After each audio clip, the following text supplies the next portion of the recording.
live. Yay. Hi, everyone. I realized I have the wrong background. So we're changing it now. Oh. That is my Trekking and Beyond, a Star Trek podcast background. Welcome from Andrea and Jocelyn. Hello, everybody. Happy Sunday. I hope everybody's having a generally restful Sunday, if possible. Me too, because Sundays are both a joy, but also not a joy, because you're like, okay, you wake up on Sunday morning, you're just like, yes, I get one more day before I have to go into the office tomorrow. But it's like, I still have to go into the office tomorrow, or I have to work tomorrow. So it's just like, there's a limit on how much fun I can have on Sundays. And Sundays, my brain is always like, we want to do everything before the week starts today. And then I'll overload my brain with all the things that I want to do before Monday. And then I just go lay down. And then I don't start doing things until late afternoon, evening, because my brain is so tired from thinking about all the things I have to do. So it ends up being a restful Sunday, kind of. Mm-hmm.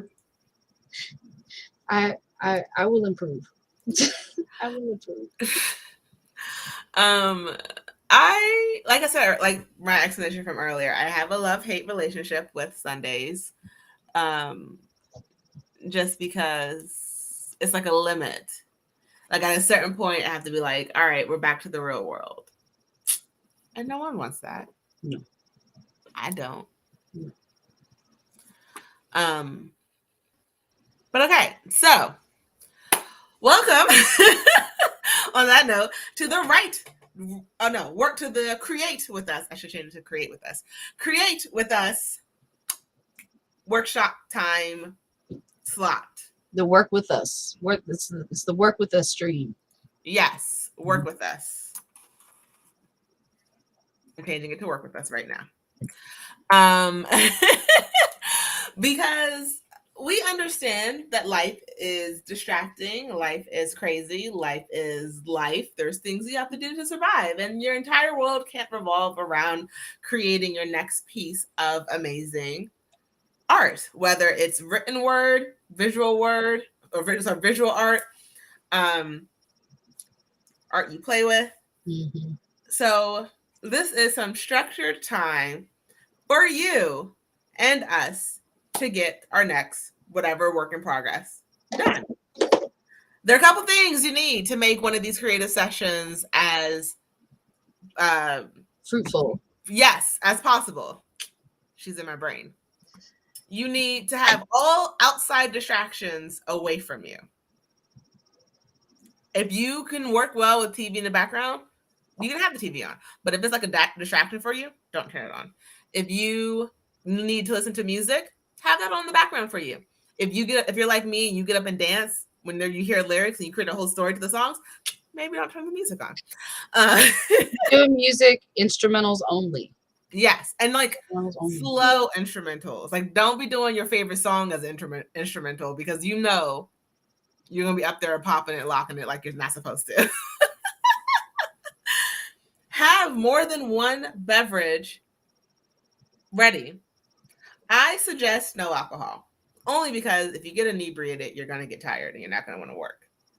Save that for afterwards. Yes. But today's beverage for me is I have coffee and I have water. Jocelyn, what is your beverage of choice today? I have water. Well, honestly, I just drank. It's very funny. Right before we started this stream, I drank all of my drinks. So I had my water bottle, coffee was just finished, and I had Gatorade that I just finished, so I could wake up, so I could get going on work. And honestly, that is better for me, at least for right now. Sometimes drinks become a distraction for me, so have whatever. For me personally, I only try to keep open what I need to currently work on, and in whatever medium I'm going to use it in. Besides this, because You're not just here to see our pretty faces. You're here to work, but still keep us open. So I am not going to use my computer today. I'm going to handwrite today. Analog. Yes. I do have a donut. I have a donut. Ooh, yes, have your snacks too, or either eat first so you're full, or have your snacks. I just ate, so because I was like, I'm otherwise gonna be trying to looking on Uber Eats, like, what can I get?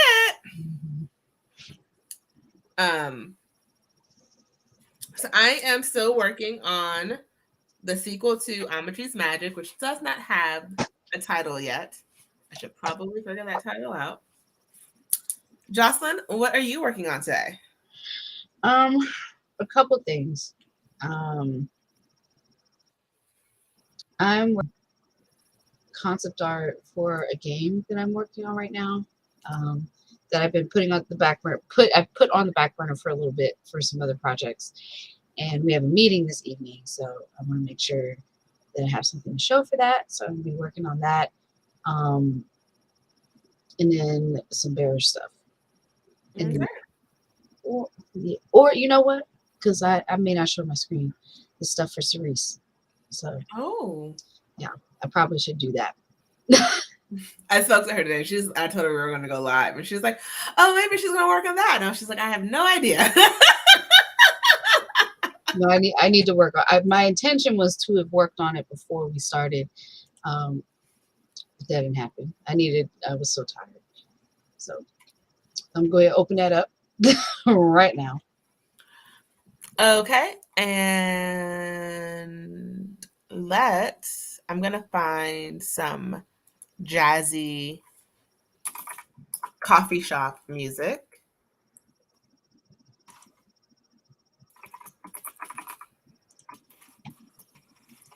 Because I realized from Jocelyn's amazing help yesterday, oh, can we go live with the live? There is a live coffee shop group on Facebook and on Instagram going live. Oh, wow. Right now. Do we want warm jazz music, smooth jazz music, or rainy day cozy coffee shop? Let's do warm. Let's see. Warm jazz? Yeah, let's see how that feels first. Okay. So.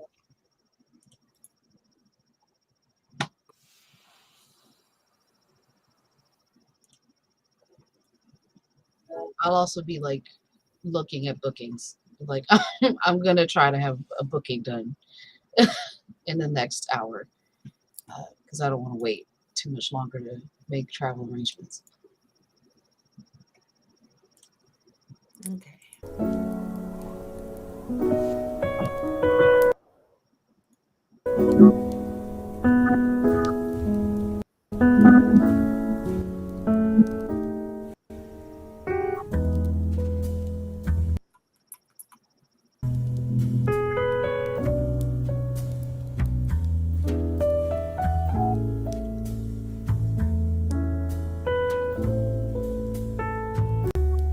Can you hear it?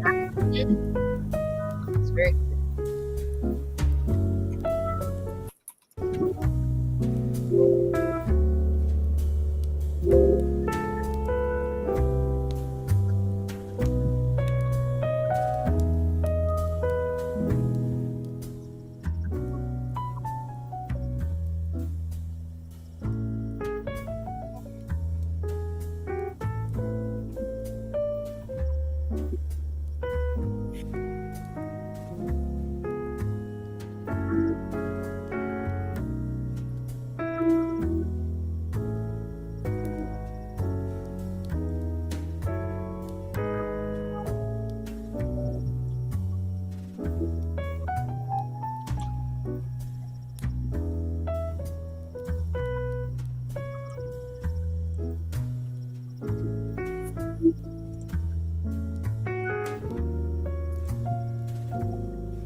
yesterday made me drinking too much coffee. I could not fall asleep last night.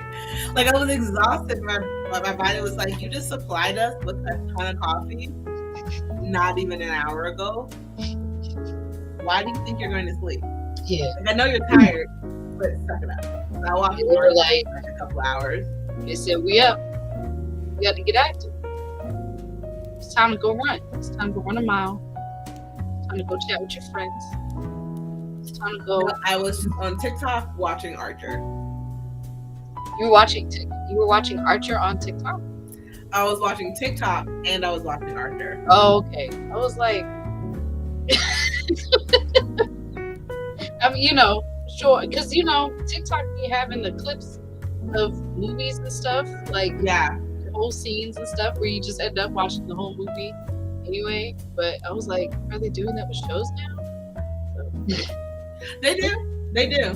I don't think this one, but I have watched other TV shows. Or like the major scenes on TikTok.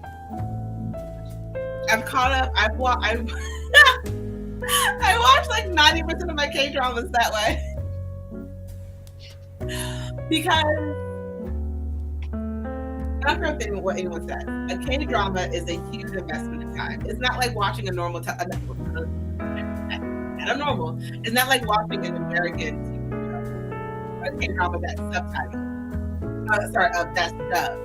When it's subtitled, I cannot do anything else but watch the show. And my brain doesn't like that. It doesn't like that I can't look away for a split second and like read a fan fiction while I'm watching the movie. I don't know why my brain likes to do that, but it is. And so TikTok, I'm able to get all the important information from all the scenes on TikTok. And so that's how I watched Dr. Tata. That's how I watched The Glory. That's how I watched another show too. I can't remember the name of it. Vincenzo. It's how I watched a lot of the shows that were not dubbed in English. And then like eventually when I have like free time, I'll go back and watch the entire thing on Netflix. But I would just watch everything on TikTok because it's just like it gives me exactly what I need. And I'll spend like the 10 minutes watching the breakdown. But it's like I just want the important information. I just need the important information that's making the story go forward. And then when I have time to sit and do all the entire show at once, I'll do that. Yep.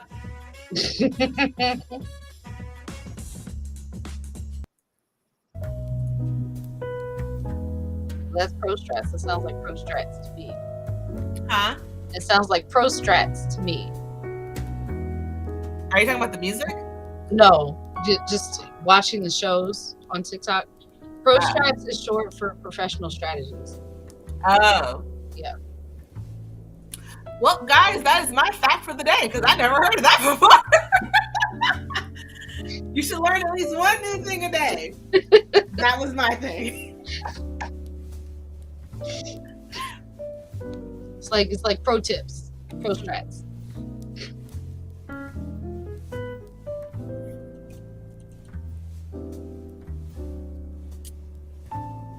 I feel like I look cute today. You said what? I feel like I look cute today. Like I'm like in very much loungewear. And I'm just like, oh, It's Sunday. it's working. It's Sunday. I don't got on nothing that makes sense. I have on a Christmas sweater. I have on a JoJo's Bizarre Adventure Christmas sweater right now. Why do you have a Christmas? It was out. It was out. It was out, and you know, I want to be warm and cozy while I'm It's working. hot. I have a fan. I have a fan on, but when I'm sitting here bare armed with the fan on, I get cold after a while, and I don't really like to be cold when I'm working. So I prefer to have cold and then be warm. Like, you know, I want the conditions to be right so I can wear some kind of sweater, you know, inside for a little bit. Like I don't ever want it to be like freezing cold where I have to put on all of my winter accoutrement. Okay, but just cool enough where I can wear something long sleeve and big and just be a little gremlin in my desk. I'm not a gremlin, but yes. Oh, we forgot to do our goals. What is your goal for today? I should set one, huh? Finish this book cover and book a room for Dragon Con. That's my goal. Okay. Yeah. Mine is to finish. I don't know if I actually met my goals yesterday. So my goal today is to finish at least 2 chapters. Okay. It's a good goal. So we'll see. And when I say finish, people, I mean handwrite them, not type them. I think that's a solid goal.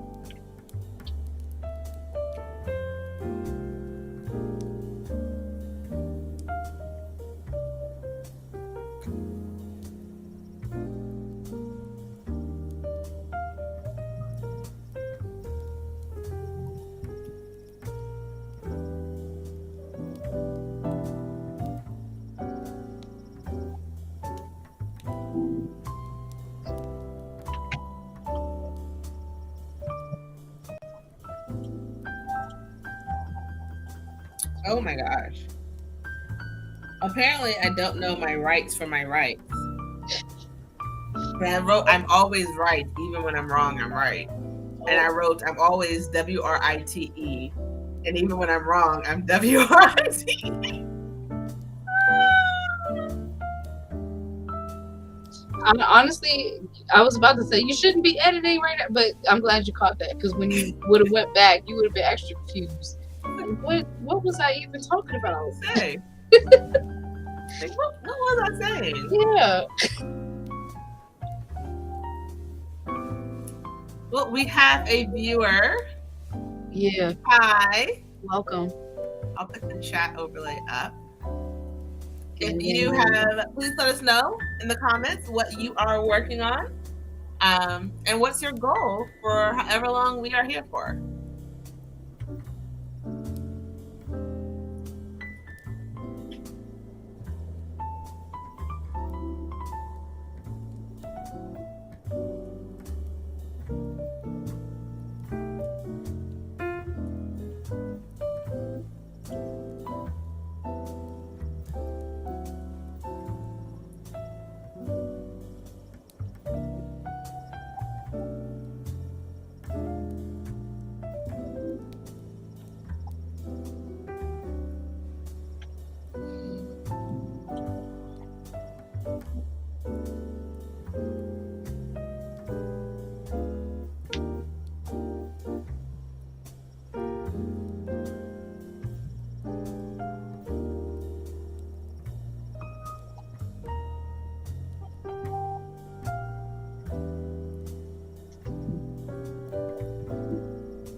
What if you could do SEO smarter? Okay, I'm gonna find and another faster? With Wix, you Why are there ads? They're not trying to can let you edit your convert. meta tag.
Hmm.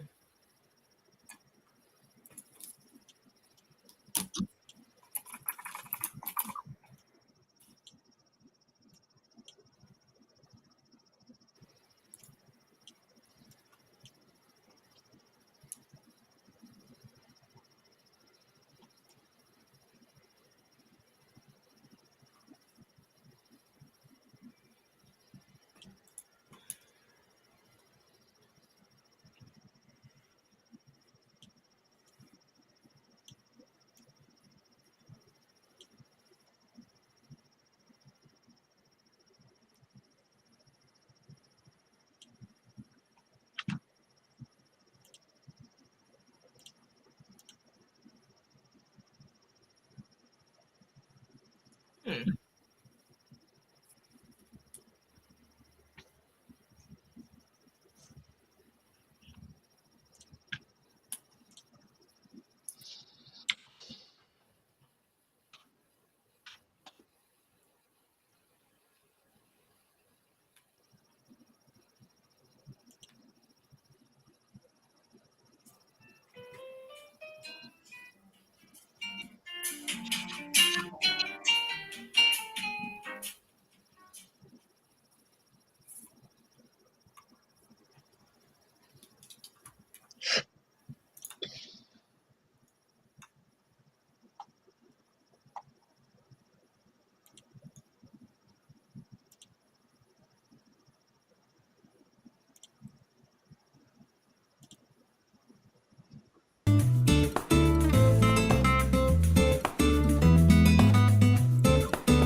What do you think of it? Like it.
What? I just got an idea What? for the book.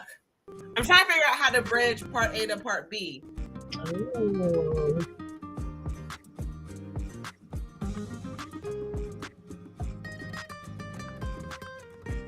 This could work. Oh my gosh. Did you know Vistaprint I has believe everything you need to get your small business outside? Kirsten.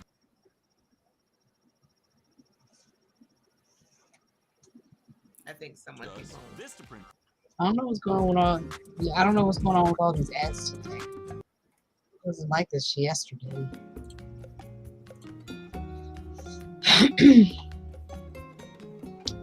Let's see. What else do we have?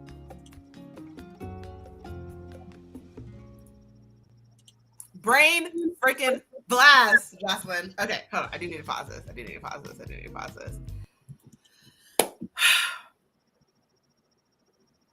I'm excited. Because this actually, because there was a couple scenes that wouldn't work anymore, but I think I know how to make them work. Uh-oh. Is that's like bringing back like 5 chapters that I couldn't use before that I can use now. I'm excited.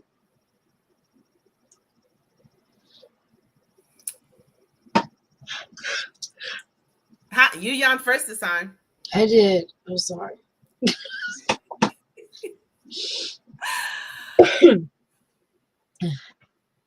Vindication. Okay. So I think what I'm going to do.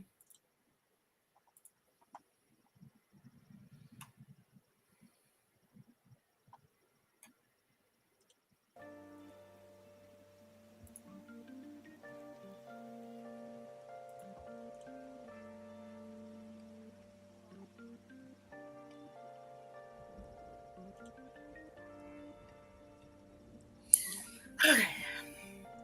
You guys are going to my second screen because I need to focus. Even though I said I wasn't going to use my big screen today, I mean, I wasn't going to use my computer. That was a lie. It was not. I was just misinformed.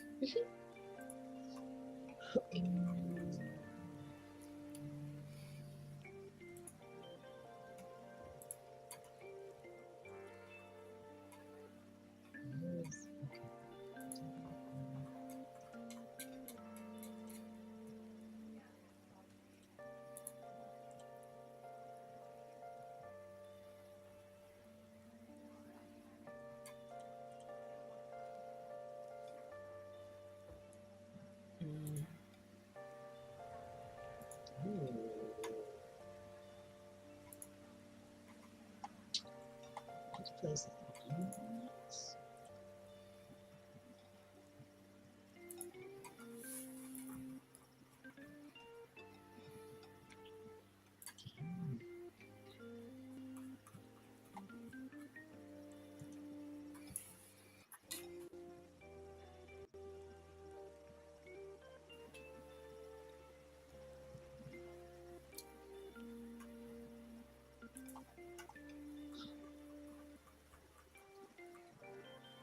I knew it.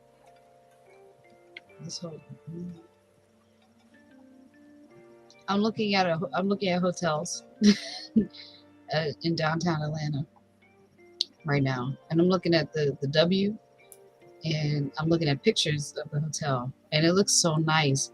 And I was saying to myself, like, this hotel looked like it got a pool. I bet you it's got a pool. And lo and behold, I scroll down.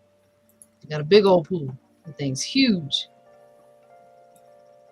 Yeah, ever since I started getting braids, I don't swim anymore. It is a shame because like that's the point of having the braids. Yeah. But like they're so much heavier and they take forever to dry. I don't want to get them wet. You know, I never thought I never thought to do this when I was younger, but I feel like I should, like, I just never thought to like use a blow dryer to try to dry my braids faster. But I feel like I just should. I feel like I should have been doing that all along to cut down the drying time. Because like, yeah, it's heavier and they take forever to dry. You know, because I used to get my hair braided all the time when I was a kid, because I would be in summer camp and we went swimming like 3 times a week. Hmm.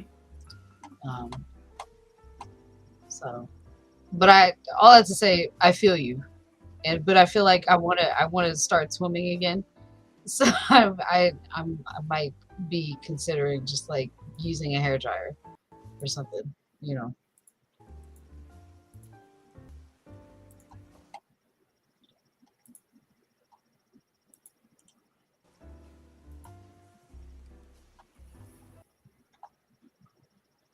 Right. I don't think this likes me today.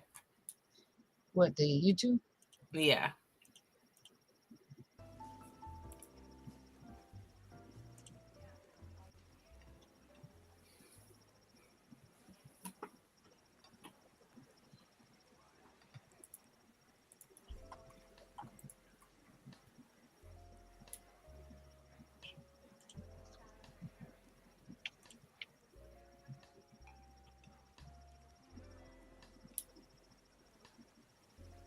Mm.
There's a lot of rewrites I have to do. Does this hotel have a fridge? That's all I need.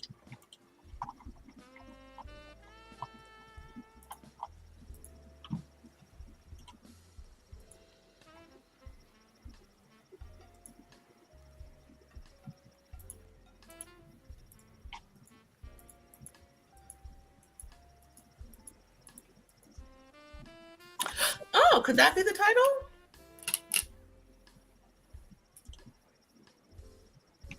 No.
Mhm.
Oh, I saw something today that made me think of you.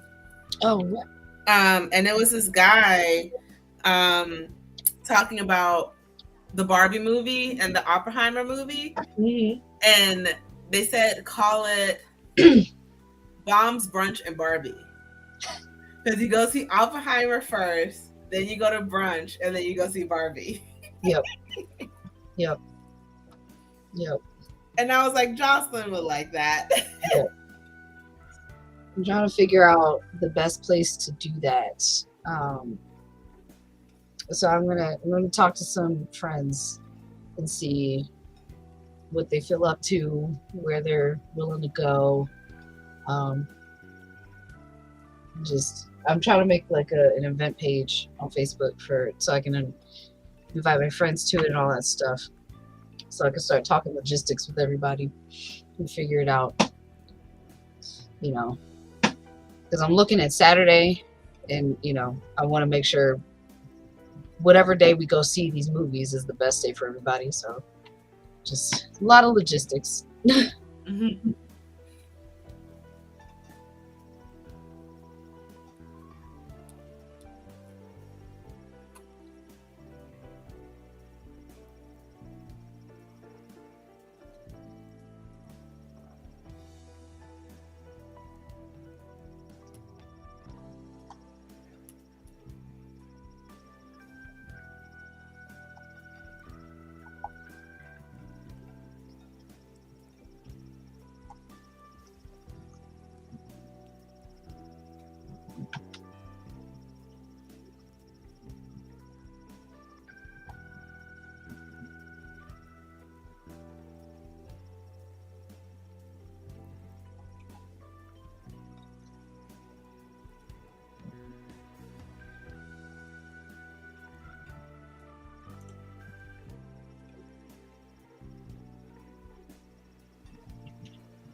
Okay, I'm like seeing my entire book like fall. All the pieces are falling like in my head right now, Mm-hmm. and it's just like I'm not fast enough to write this in order. You better start dictating.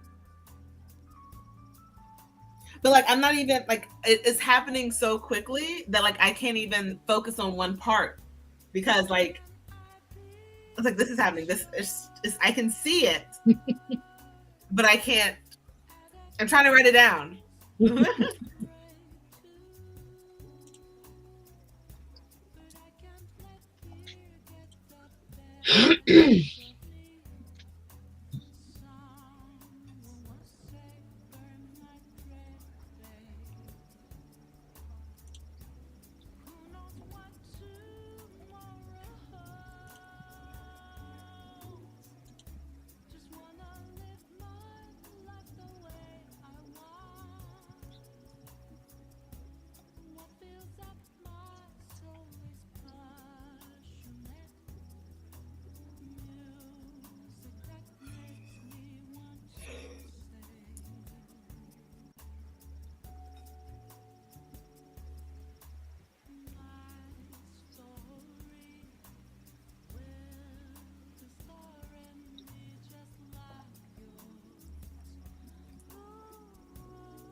How are you coming along? I'm coming. I'm still looking at rates and stuff, just comparing rates and seeing what will be best. Because I'm trying to keep in mind, like my friend who's coming, like she'll be paying half, but I'm trying to keep in mind that, like, just in case something happens and she can't pay for whatever, that it's whatever the total cost of it is still reasonable for me. So.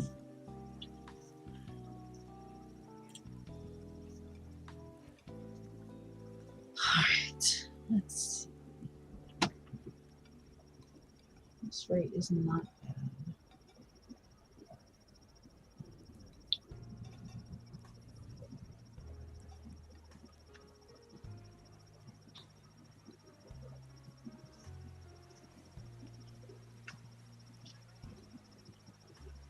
It's also weird just because, like, I know Dragon Con is a huge con, but I've never been to a convention that is that big. I mean, I think Rod was saying Awesome Con is like almost as big, but I don't think so. I mean, I don't know. No. Well, or at least Dragon Con reminded me more of New York than reminded me of Awesome Con. Okay. I guess Dragon Con it's not in one location. It's in 5 like different locations. So Right, like it seems a lot bigger. That's why it reminds me more of New York than it does of Awesome Con. Gotcha. Because you have a separate area where the vendors are. Then you have one hotel that has one set of panels, another hotel that has something else, another hotel that has something else. Mm-hmm. It's like 5 host hotels plus the vending place, or like the four host hotels plus the vending hall. Mhm. It is not by any means a small undertaking because I know it's not small. I guess my thing is just like, because I've never been there before, mhm, like even as an attendee or anything, I can't even imagine like how I'll do. So I guess I'm just like, I want to make sure I make it back, whatever I'm spending. But I mean, that's the fear with any con in general. So let me tell you this: it's busy enough to where it's like it's a 5-day con. You're gonna Yeah. make the money. that's true. You're gonna do well. That's true. Um, think of it in terms of, well, I would talk to Greg and talk to TJ because they've both done Dragon Con and they've both done Awesome Con. They've both done other cons you've been in, and you could like ask them what is the percentage of like Dragon Con, like how much more of like sales wise, not like the amount, but like did you sell 30 extra books, 40 extra books? Yeah. Just like in general, Yeah. what is the kind of difference? Because when I was there, I didn't have a table by myself, so I can't tell you what my numbers were. Gotcha. I will do that. Because I'm trying to figure out like, should I just like take a chance on like a pricier room that is closer to the hotel where the art show is going to be at versus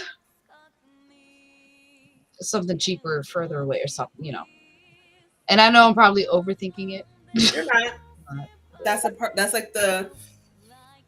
one of the reasons I always stay out of the city, because it's just cheaper and it's better for my bottom line.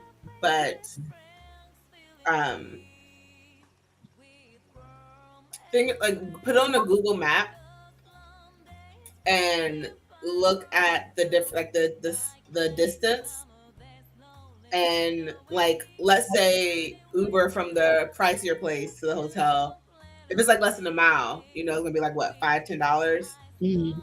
If it's more than a mile, it'd be like 15-20. Like, does that, like the pricier place, can you walk to the hotel or would you have to still Uber? Some of the pricier places like are close enough where I can walk back and forth. There was one place I saw that was like a 15-minute walk, and then I'm trying to keep in mind like there's hills in that city. Oh my god! All right. Yes, there are hills in that city. Yes, please remember there. I didn't even think about the hills, but I was thinking just about the fact that it's Atlanta on Labor Day weekend. The heat. So like but all right. I will.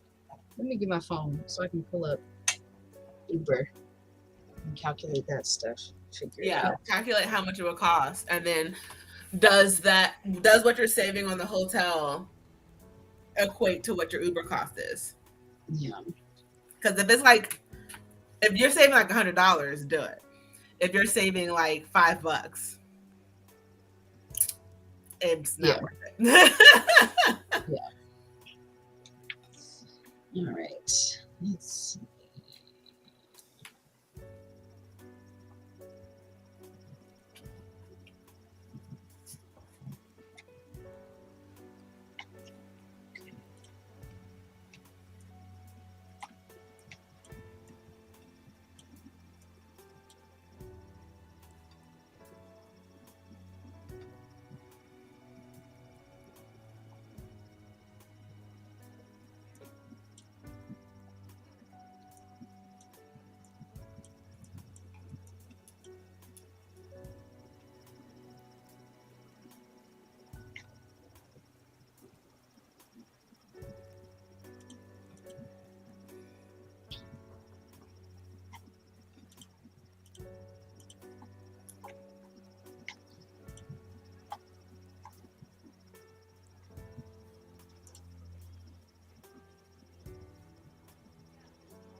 Damn it.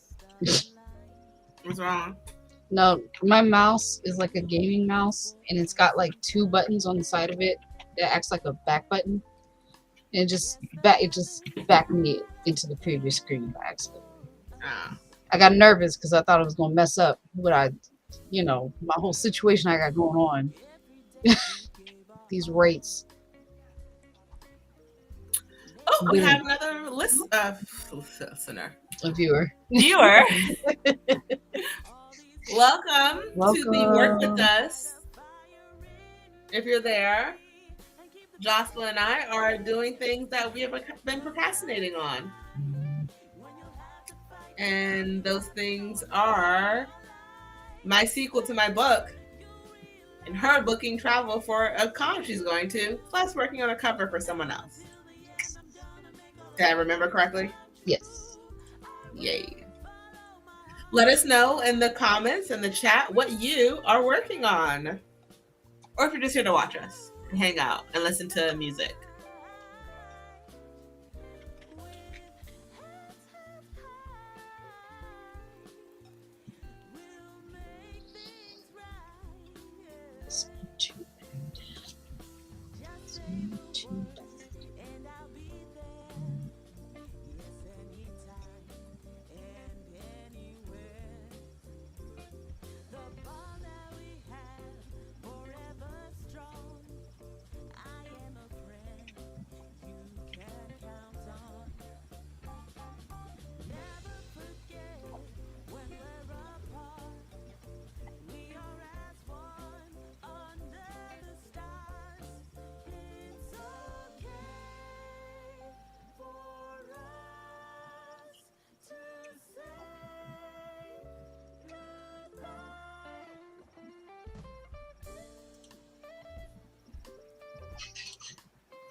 Oh, wow. Hi. I look away for 2 seconds and come back through so many comments. Oh, hey y'all. Hi. Gang, gang, gang, gang. Look at that. Sneaky raid, yes.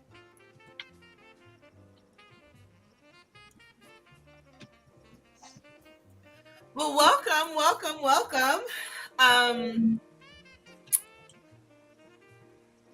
Okay, sorry, brains froze for a moment. I'm Andrea, this is Jocelyn, and we are currently working on our current works of progress, whether they are art or a book. So let us know in the comments what you guys are working on while you are here with us on our work in progress. A little bit of an update. I just had a brain blast. I'm taking that from Jimmy Neutron, showing my age a little bit, of how I can merge some ideas from my old version of this book that was supposed to be published in February and with the new version to make it sort of flow, I think, a little bit better. That is what I'm currently working on. Jocelyn, want to tell us what you're working on? I am working on trying to book a hotel for Dragon Con because I will be in the art show for the first time at Dragon Con this year. So I'm trying to get my travel arrangements in order so I'm not scrambling come August. I'm going to text you the hotel I stayed at and you can tell me if that's too far for where you're going to stay. Because Okay. I like the hotel I stayed at last time. Okay. It is an Uber drive, but I mean, it isn't like you would need an Uber to get back into the city. But I'm gonna tell you where I stayed. Okay. Okay, Apple Cake Zombie. You are working on doodling and applying to jobs. Nice. So let's go, Brain Blast. Yes. About to get hired. About to get that money. Yes. Mhm. Oracle of Dusk, which I almost read it the other way. Brain Blast. I was working on a romance book between two streamers meeting in real. Oh, that's cute. Two Yay. streamers meeting in real life. And now you need to brain blast some dinner. Understand that. Like that. Cold blooded _3. Yes, 5-day Dragon Con is an experience. I loved my experience. It was it was an experience. But it's a good experience. It is not like any other convention I've ever been at. And I've done, I think I like not necessarily different brands, but I've done a lot of different cons throughout the years. You know, every year a con is different. Like it's never no year is the same in con world. Mm-hmm. And Dragon Con is, it almost gives me a more the older brother of BlurredCon. That's interesting. It's an interesting description. It's like the older brother, the more mature brother of BlurredCon. Not to say like BlurredCon's immature, but like it's only been around for 7 years. Yeah, it's new. It's new. Like it's more of a city type feel. Mm-hmm. That's what Dragon Con reminded me of. Gotcha. Okay. All right. Yeah, let me find the place I stayed at last year and send that to you. And hello to the other people who are joining us. Feel free to put in the comments what you're working on.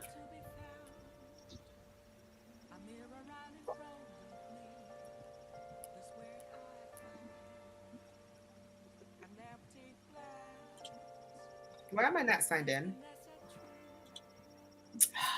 I don't remember passwords. Isn't it crazy? Your browser just be signing you out of stuff, and it's like no, this is like the app on my phone. Oh, okay. Well, even still, it's like when did I ask you to sign me out? You need to stay logged in perpetuity, so I don't have to remember anything. Yeah. Hello, what's going on? Cute Cutsy? That Cutsy cat? Cutsy cat. Cutesy cat? Probably Cutesy cat? I'm a phonetic speaker, so in my brain I saw Cutsy first. But it's probably Cutesy cat. Yes, focusing. That's one of the reasons why we're having this session, because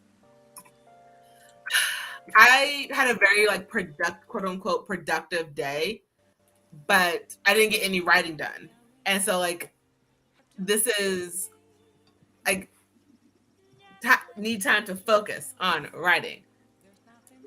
And Jocelyn needs time to focus on getting her stuff done. Yeah. I'm trying to use this time to like really just, and honestly, probably now that I think about it, because the friend who I'm going with, we probably should just like schedule a day this week where we just get on Discord and just compare prices. Because if she's still going with me and still like willing to contribute, then I don't want to just book a place and then be like, hey, I booked this place, here's how much it costs. I'd rather her have input, you know. So I'm gonna be super honest. I don't understand what Discord is. Discord is great. Discord. I don't know what that means. Like someday, like one day. Oh, she said that or they said they prefer both, but they prefer the cute. Sorry, they've been called both. They prefer the cutesy pronunciation. Okay. But they're valid because they are both cutting and cute, according to people. I like that. Got it. Yeah, but I never understood. Like I just like people start, and then it got to the point where I felt like I could not say I didn't know what it was because like I never brought it up. So Discord is like a community app, kind of. Like, you can get on there. All right, so an example of like what Discord could be used for. Take Dragon Con, for instance. Dragon Con has their own Discord, which is basically kind of their own forum where they can, I'll say, okay, it's like Discord is where you basically can kind of create your own forum, and everything is active in real time. Like, you can get on and live stream and talk to people, and kind of like this. But to me, it seems like even faster. QT Cat says Discord is a messaging app of sorts. That feels correct. Like a good part of what Discord is like a messaging app where you can send messages, but you can also like get on a Discord call, which is kind of like a phone call. It's like this. It's like this, except you're not live streaming into the ether. You create a Discord server where you can stream and be on and talk to your friends on a closed server. So do they have moderators? You can make people moderators.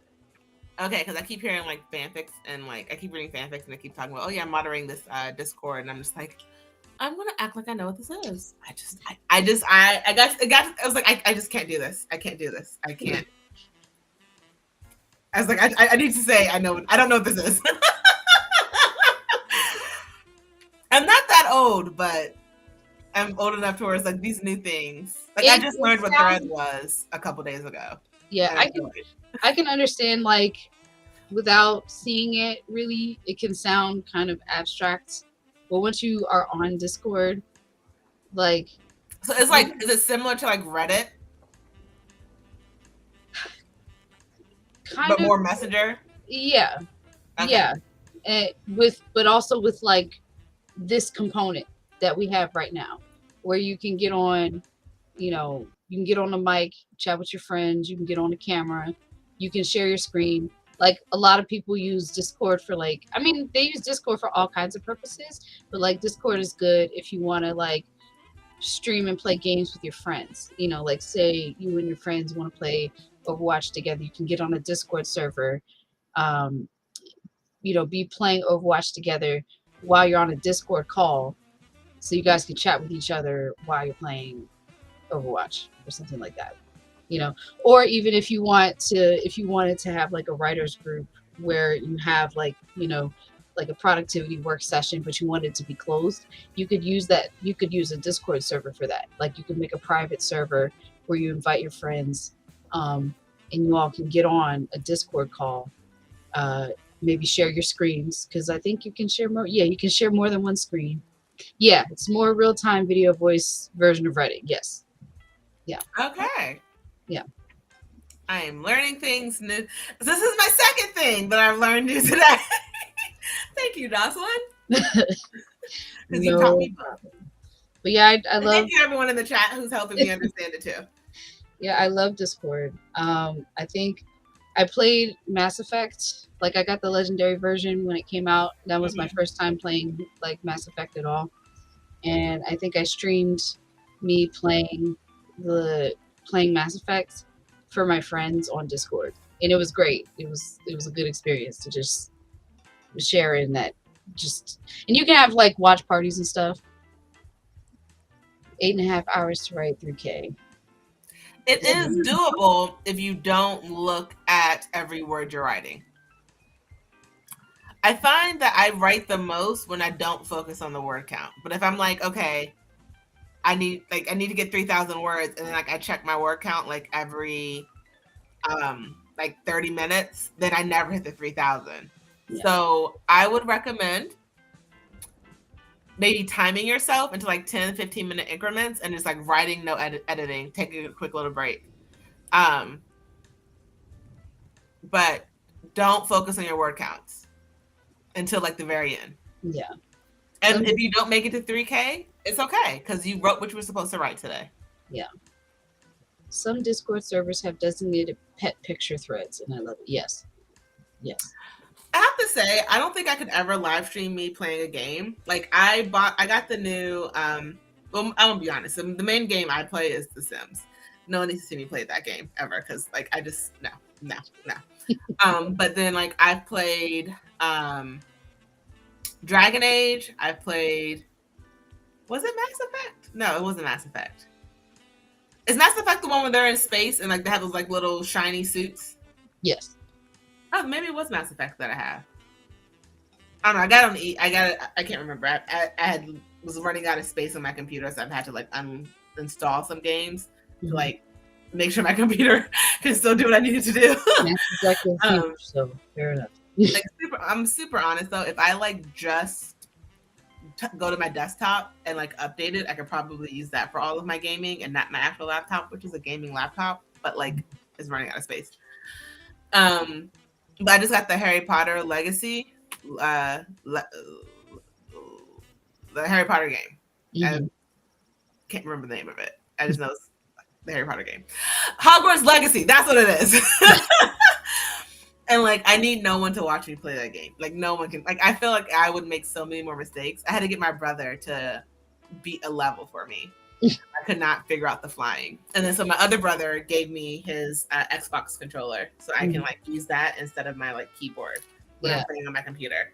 Discord, like playing games on Discord is good if you are playing a game for someone who has no interest in playing the game or they've already played it and beaten it, you know, because then they don't really care, like they, you know, or they shouldn't care, like if you're good at it or not. They want to spend time with you because you're their friend and it's a game that they like, you know, or a game that looked interesting but they don't want to play it, but they're you know, you're their friend, so they'll watch you play it, you know. So I tell myself I'm not allowed to play any games until this is sent to my editor. I've been holding off on playing Final Fantasy 16 because I have it, and I want to give it the time it deserves. Like I really want to give it like a day or two to just like dive in side quests and, you know, just play the game. I like the Disgaea game series and enjoy watching people play it because it gives me different strategies to consider. That too. Like I love Horizon Forbidden West, and I'll watch gameplays of people playing that game just because I like the game and I like to see how other people play it. So I can relate to that. Because like there's the combat is the strongest, is one of the strongest parts of that whole series. And especially in the second one, there's a lot of different ways you can play it combat wise. Like people have all kinds of different play styles. So that's always interesting to watch. Yeah, if you want to figure out Discord, I will help you. We will get one set up. We will, you know, it's also probably good, like if you want to continue to build an audience for your books, like you can create a Discord server where you can allow people to talk about like the world you're building and the characters and all kind of stuff and all that.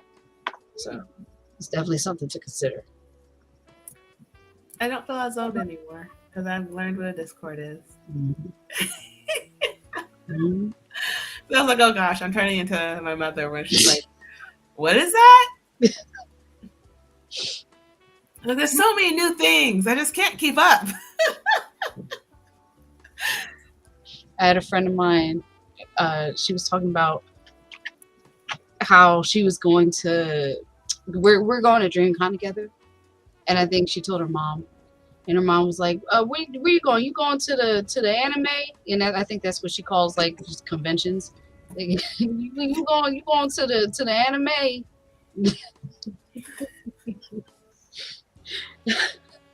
Yes. I'm going to the anime. That's where yep. My mom just calls them all a different. Oh, you're going to another comic convention? That's what she just calls it. I was like, yeah, that's what it is, Mom. She's like, where is this one again? This one's in DC. Okay, where's this one? This one's in Kansas City. Okay, where's this one? I'm going this place. Okay, so they're all the same thing. It's the anime. Yep. It's the Mhm. anime. That's where we be at. We sell our things at the anime. At the anime. Hmm. Oh, I missed this one, Cutesy Cat. So yeah, they are going to start with the 25 to 30 minutes of endurance monsters, and then hopefully they'll be in the groove enough to make it through the rest of the things they need to do. I like calling it endurance monsters. Yes. Like that's definitely how it feels. Like you need that time to just get into the thing that you're Mm-hmm. trying to focus.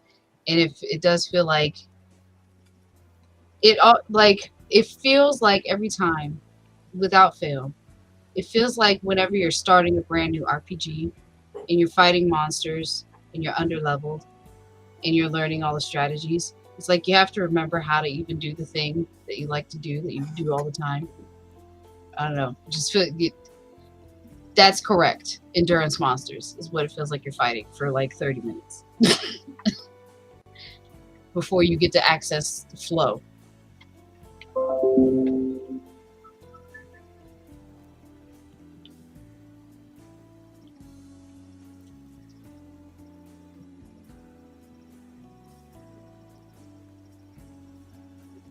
Oh, I texted you the hotel I stayed at.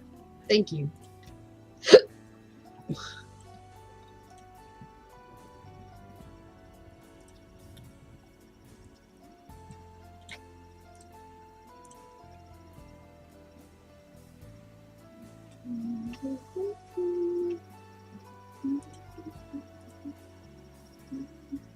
Wait, what?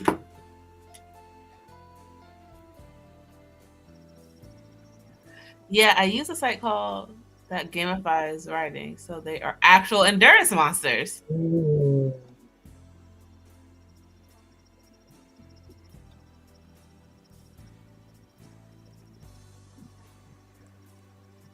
That's cool. I gotta figure out what this. I gotta learn this That's site. cool. I like that. Me too.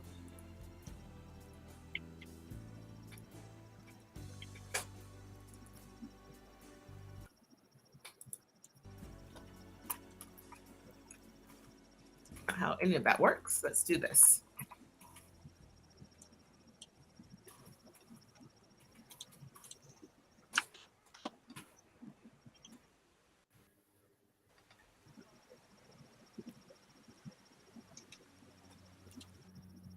Holy crap! There's like a whole thing.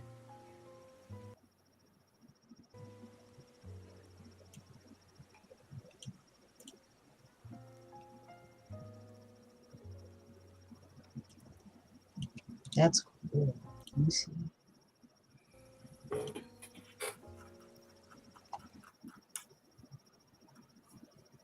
Oh, you can make your own little avatars and everything.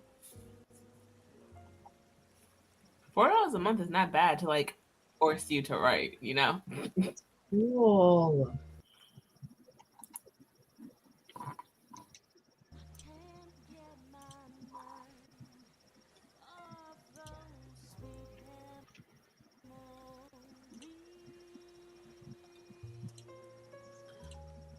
Oh my gosh! Yeah. So there's actual.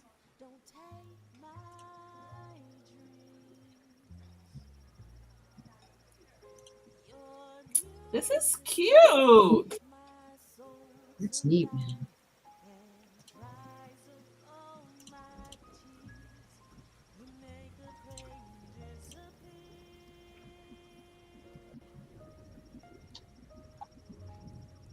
Oh, that's not bad at all. I'm looking at the hotel that you sent me, and the rate is not bad at all. Yeah. Yeah. And it's actually a decent kind of walking distance. No, it's not. Oh, No, it's not. on Google Maps, it's saying it's like an 11-minute walk. There's no way. At least, well, so to be fair, I put it in reference to the hotel where the art show is going to be at, which is different from where the Artist Alley dealer's room is. Oh. So Text me the name of the hotel where the art show's at. Okay. Because there's no way. I mean, it took me like 20 minutes to drive in every day. Really? Okay. Let me double check and make sure that I know what I'm talking about. Because I know that the art show is in a different building or hotel. Let me see.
Yeah, you need to. It's giving me a 2-hour walk.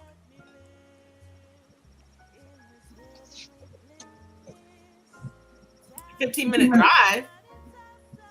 It's really weird. All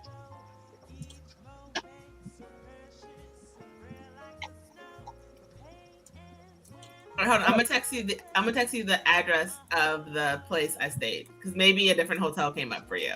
Okay. Oh, you know what? I think I'm looking at the wrong thing completely. So let me see.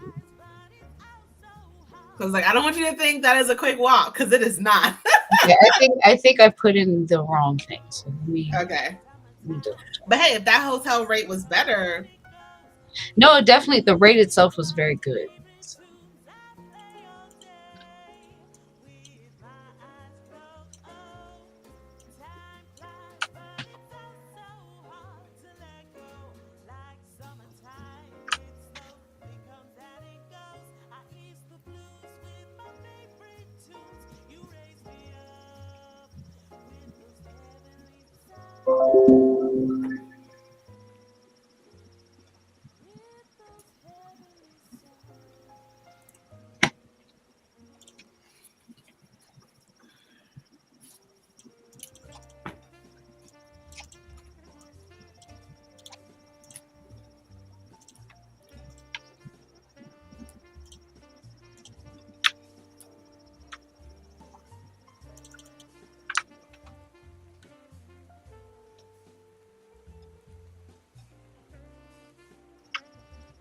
I see. Okay.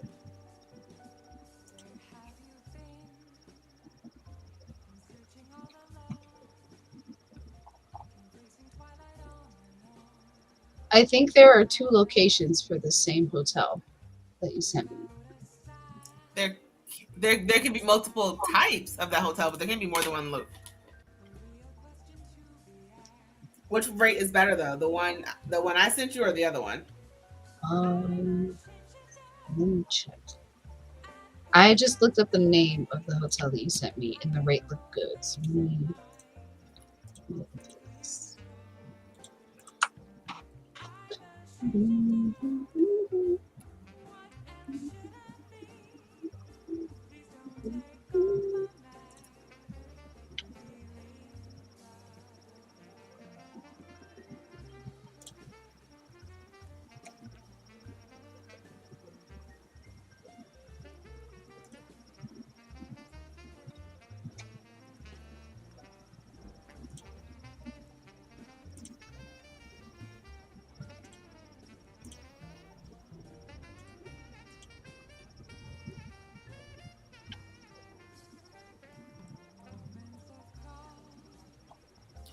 Oh, did you look at the one that was downtown?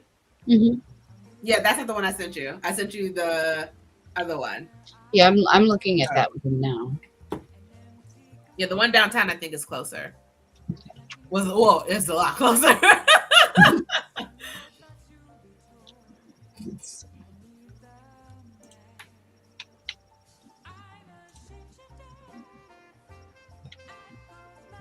That rate's not bad either. Which one's better? I think yours, but by like $10. Oh God, no! Then do the other one because you'll that $10 be in Uber both ways. So now you're technically paying more. So yeah, no, do the other one because you have to do an Uber from the one I sent you. Gotcha.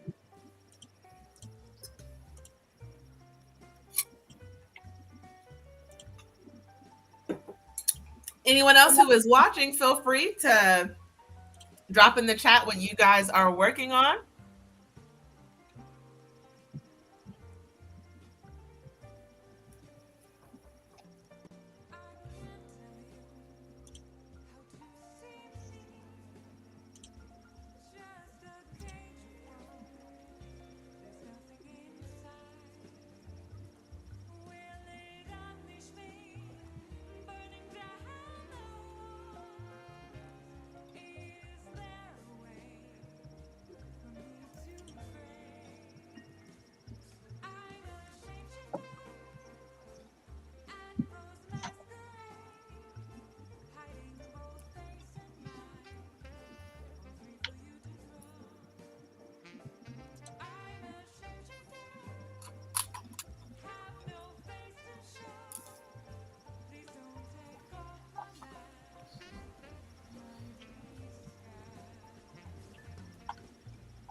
I just rewrote the entire outline, Nice. like a quick like run Hmm.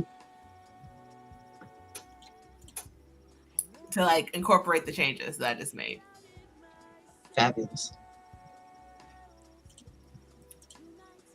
I'm excited, but also very nervous because now it means a little bit more work to fix it, but like I can use a lot of the stuff I've already typed. Yay!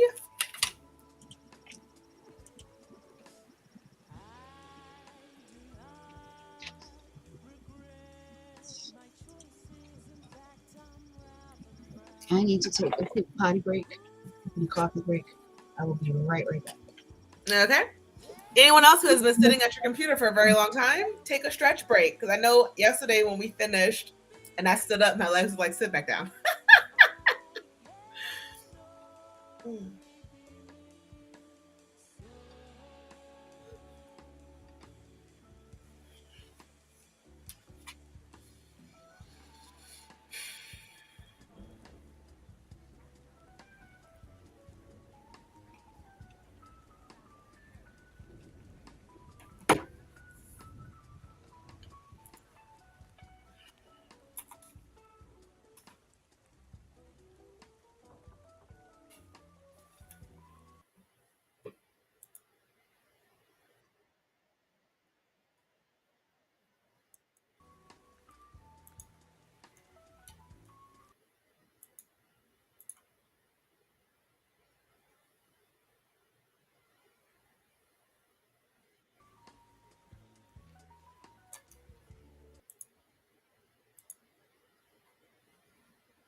Hmm.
welcome to the chat. We're doing a quick little mental break. We've been streaming for about an hour and 50 minutes.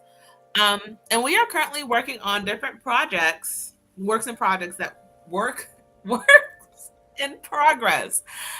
we have. So let us know in the chat what you are working on. I'm working on a sequel to my book. Jocelyn is working on some travel arrangements and some art that she needs to get done. We have people in the comments who are doing Endurance Monsters.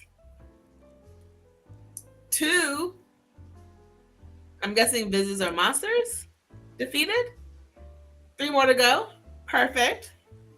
So the real Salties, if I'm hoping I'm saying that right, let us know what you are working on in the comments.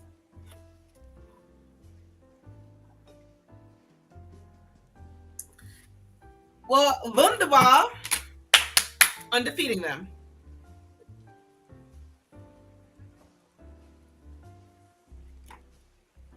You can handwrite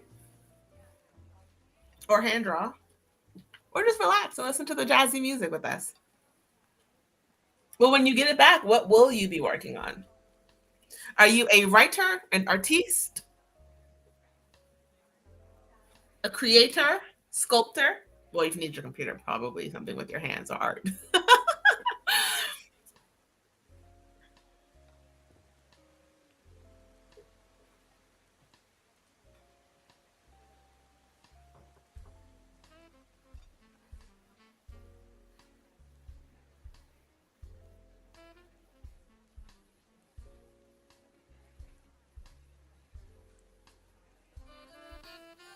What do you want to write? About what? Like a self-help, a fantasy, a sci-fi, a historical, a biography?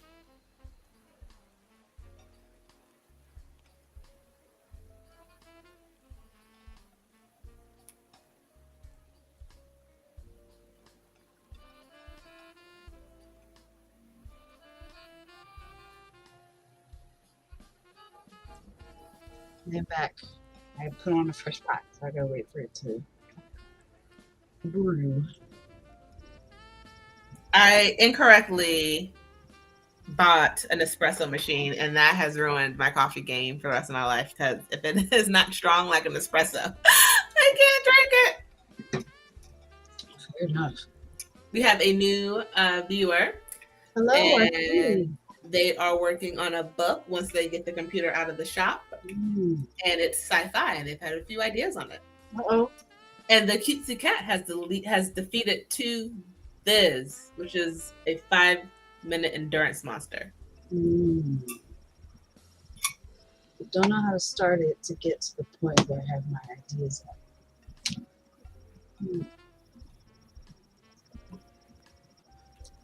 Is it just like you're having trouble just getting your ideas out? Or What I recommend is, if you don't know where to start, this is going to sound really like counterproductive, but you just have to like pick a point. So what I do when I can't figure out where I want to start a book is I start with like the outline. Now, there is no rule that says you have to write a book in order. So it's easier to some people it's not.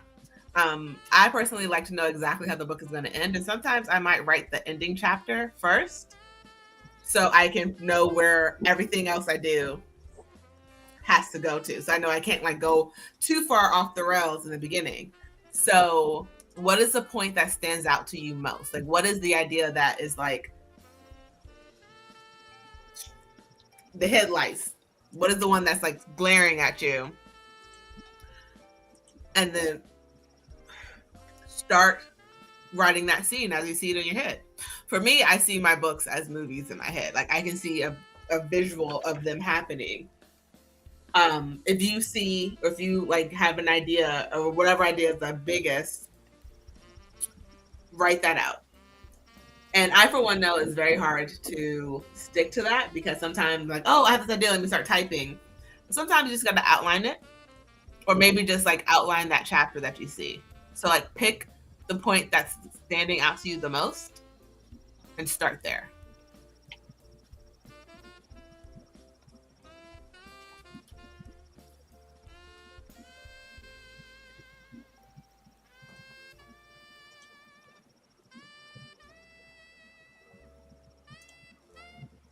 And remember, nothing has to be perfect on the first try. Actually, nothing ever is really ever perfect. There's always something that can be improved. So don't look for perfection. Just look to get it out.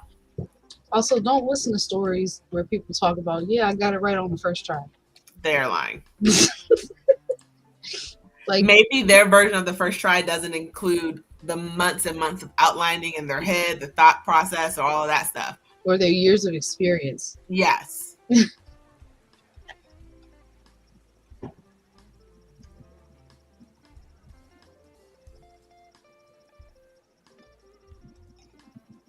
Okay, well then start writing the backstory of the two main characters. I'm interested in this USB. I want to know what's on it. Are there special properties to the USB? I'm interested. I just listened to a webinar about like world building and like plot and characters, Hmm.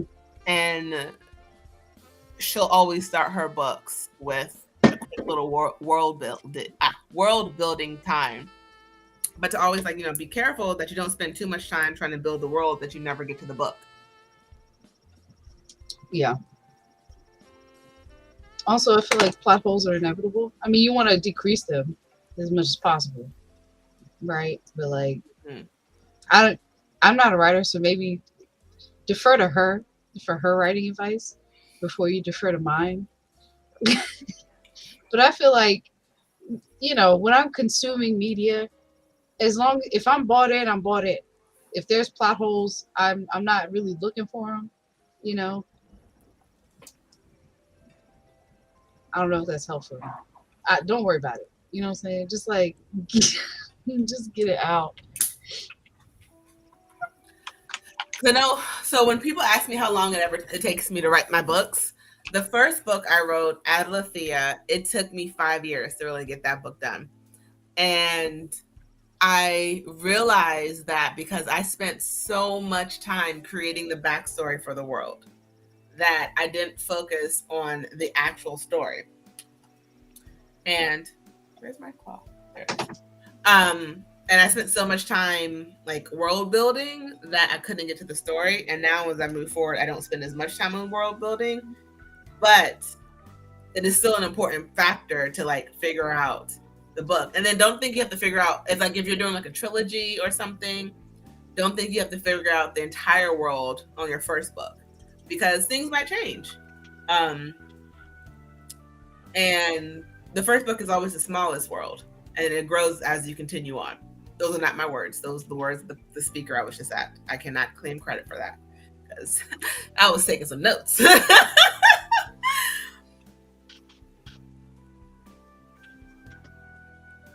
And for me, as long as the plot hole doesn't detract from the story, like I feel like there's always someone. I was just watching Star Trek this morning because I'm on a Star Trek podcast and we were talking about one of the episodes. And I consider the entire episode has a major plot hole in it. But the episode was still good. Even though I was just like, all of this could have been avoided if you had just did X, Y, and Z in the beginning versus what you did. And the entire story would have been different. But like, there's a lot of those. And almost anything that you read, people can consider something a plot hole because they can think of a different way of doing it. Sure. If you want to tell us your plot, if you want to tell us a cliffhanger, clipped away. Cliffhanger away.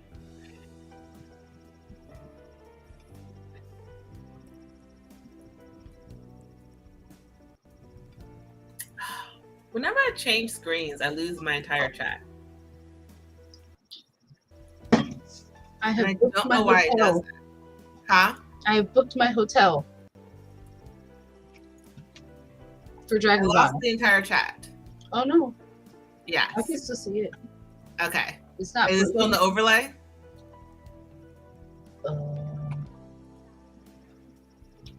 I don't know.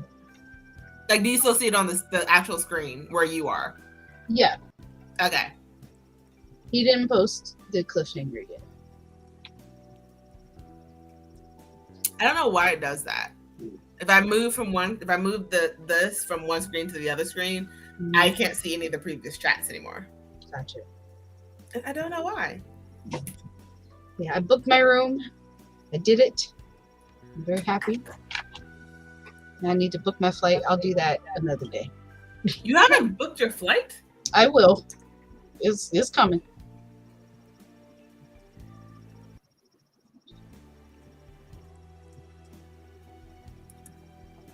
I was more nervous about the hotel, the hotel situation, because I feel like with Dragon Con, it's like stuff changes so fast, so I was really worried about it. Excuse me. How far is the airport from where your hotel was? Or you drove, right? You drove? I drove, yeah. Okay. Are you staying at that hotel or are you staying at the one in the city? The one in the city. I was just trying to get a general idea. I think it's like, I think it was like a 20 or 30 minute drive. Okay.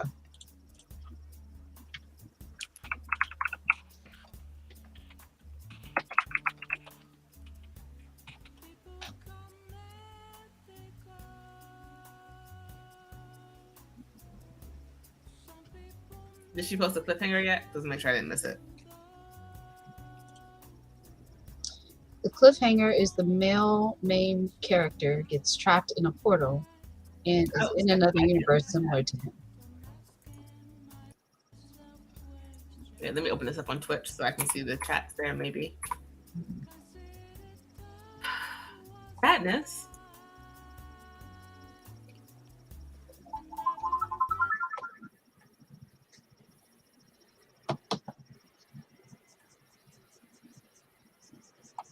Ooh, I like it.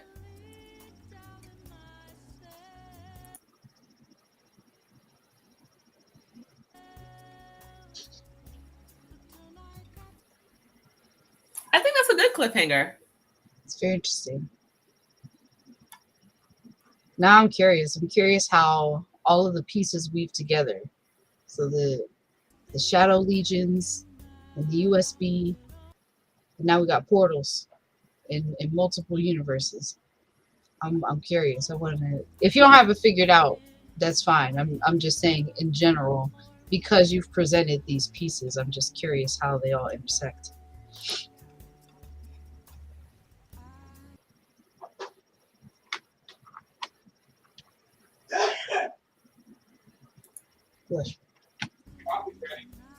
Okay, thank you. Oh, I can see the chat on the side now, but I can't see it on the overlay. Okay. The leader of the bad guy is someone they knows. You can never trust anyone these days.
Ooh. So what I need from you now is to start doing the outline of this story and then pick a point and start writing it.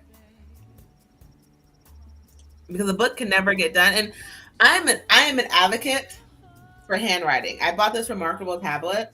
And this is a non-sponsored ad ad for Remarkable. I am a handwriter. I like to write everything out first before I even type it. And I was using a whole bunch of notebooks because I never used the same notebook for two different stories. Every book has to have its own notebook. I don't know why my brain works that way, but I can't do that. And so if I'm like out and about in the world, I cannot have 4 notebooks with me at the same time. It's a lot to carry, you know? And trying to keep track of everything. And so then I bought this Remarkable tablet after I saw my boss had one, and like he loved it. And I have everything in there. Notes for everything. I even use this on my job. In meetings and everything. And then don't tell no one. If a meeting is boring, they think I'm taking notes, but maybe I'm just working on my book. They'll never know. Unless they ask me to read back a notes. But start handwriting, get it all out.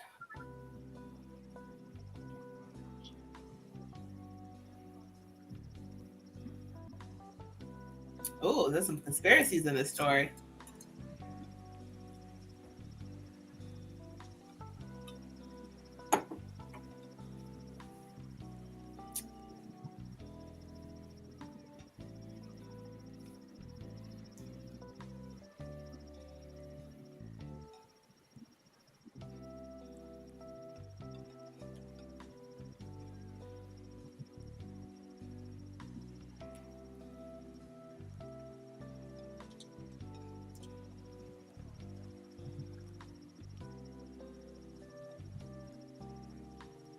Yes, writing our books in work meetings. I used to be that person who would have like all these random scraps of paper because a scene would hit me and I would be somewhere where I didn't have a notebook or access to it.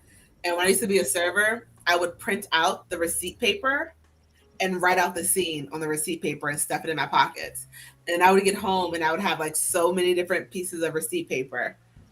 And then one time my boss saw me and was like, "What are you doing?" This was like years ago.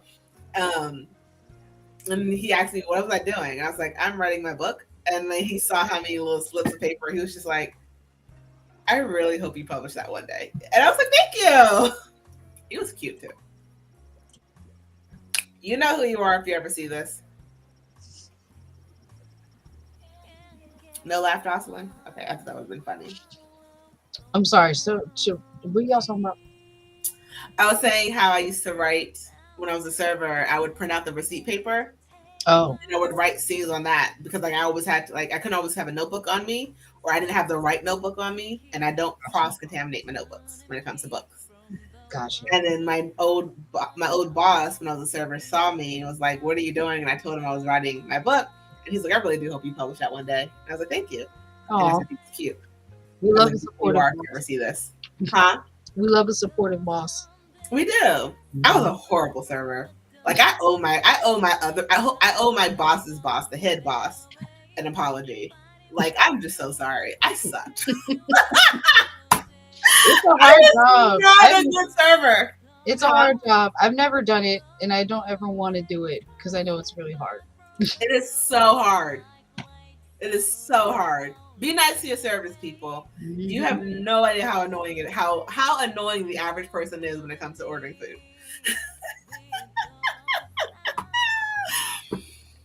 Oh my god, I sucked at being a server. How do you outline? Okay, so how I outline is, I think every person is different, depending on how it basically depends on how it works for you. So I've done in the past, I've Googled like outlining workshops, workbooks, where they'll help you like sort of, okay, what is your main plot point of a book? What are the main characters? What is like the major actions and all this stuff? What is there are actual terms for this, but like the starting point, the up point, the crescendo, and then down point is like a little pyramid. Like what are those things? And then like after you have that, you can start filling in the rest of the story. So basically, what is your opening scene? That's the beginning of your outline. How does the book start? You can, if you have like a regular sheet of paper, let me see if I can show you physically. Give me 1 second. I need paper that doesn't have important information on it.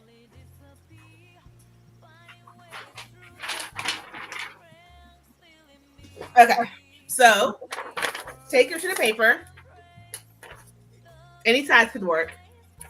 Fold it in half. And then fold it in half again. Long ways. Until like the paper looks like this. So then view it as from the top, this is number 1, number 2, number 3, number 4. What is, and consider it, this is the opening, this is the closing, and these are 2 middle things that have to happen. And then from that point, you can start building out what happens in between those scenes. It's a, yes, defeat those endurance monsters. But consider it as your starting and your ending point. And I used to do this to help me sort of like block it out. So up top will be your first, here's how the book opens. Here is a major plot point. Here's another major plot point. Here's how the book ends. And then that's like a starting outline. And then you can build out from that. But you want to make sure your outline has your major information in it, and then you can build out from that. Did that make sense? Jocelyn, did that make sense to you? Yes. Okay. The real salties, let me know if that makes sense to you. But you want that, like, and some people from that point, they outline everything. I have an author friend who outlines every single chapter. Like she has an overall outline for the book, and then every chapter has its own outline. So basically from that point, you're just taking the outline and adding like you're adding conversations. I've done that before. I've done where it's just like the major plot points, and then like I make sure those points are done, and then I go through and like fill in the rest. I have people who just write, this book is about X, Y, and Z. That is their outline, and they go forward from there. I don't know how they do that. But everything sort of starts, but when you're starting an outline, you want to make sure you have your major information pieces laid out so you don't forget them. Because trust me, you think you're going to remember everything in your head. And I'll say this for myself, every time I think I'll remember every single plot point I want to hit, I don't. I never remember them all. And then I forget something, and as I'm writing, I'm like, why didn't this make sense again? It's like, oh, because you forgot that plot point. So start with a sheet of paper, break it up into 4s or 3s or 5s, however many little lines you want, and then start creating your outline and the points that you need in that.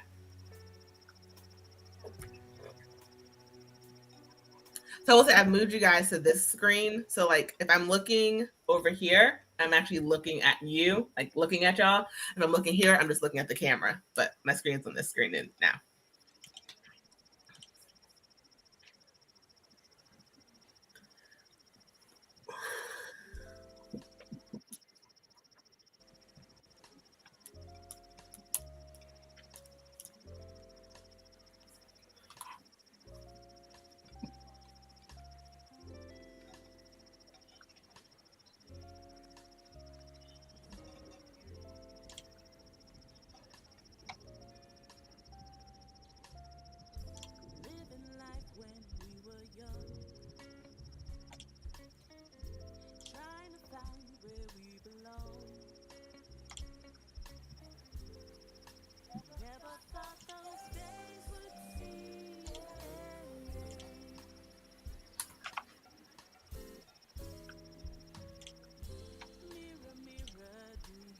Yes, that is a good start. And then from that point, from the death to them selling the suits, you can start adding in things that happen between those points that you want to mention.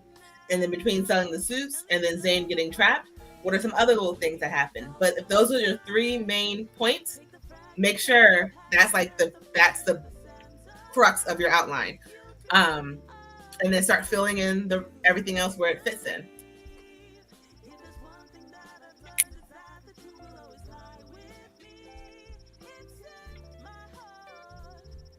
So every time I hear this song now, it still sounds like similar, but I'm understanding more of the words now.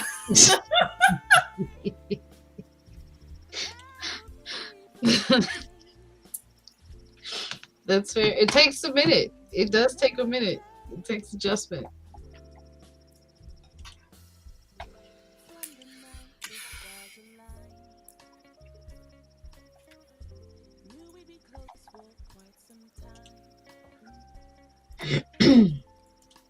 Alright, I am going to take a potty break. Okay.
Gosh, what was I even doing?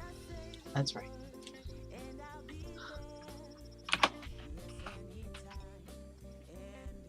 Is anybody in the chat gonna go see the Barbie movie next weekend, or Oppenheimer, or both?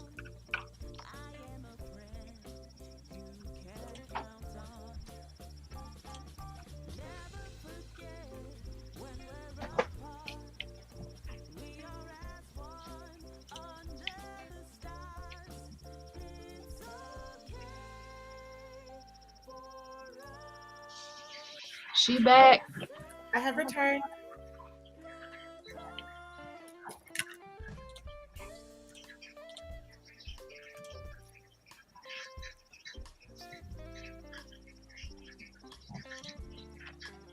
Sunday is the one day where I don't even attempt to do any type of workouts. It is like my official rest day, but like all of my friends are still working out, and so I'm getting all of this person closed their rings. This person closed their rings. Like, Close I don't the even rings. think maybe like I'm doing flexibility or like stretching and do that. Like, no.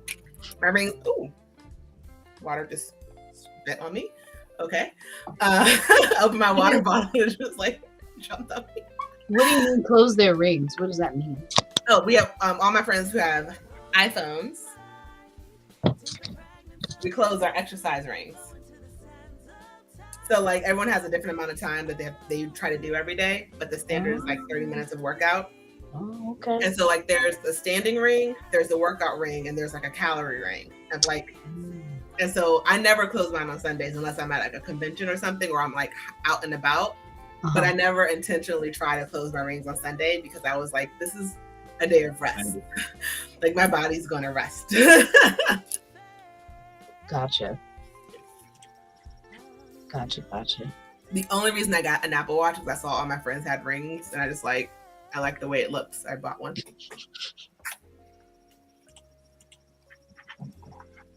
I got one. I don't have an iPhone. I have an Android. I love my Android, but I got an Apple Watch because my friend had one and it was pink, and I was like, I want that too.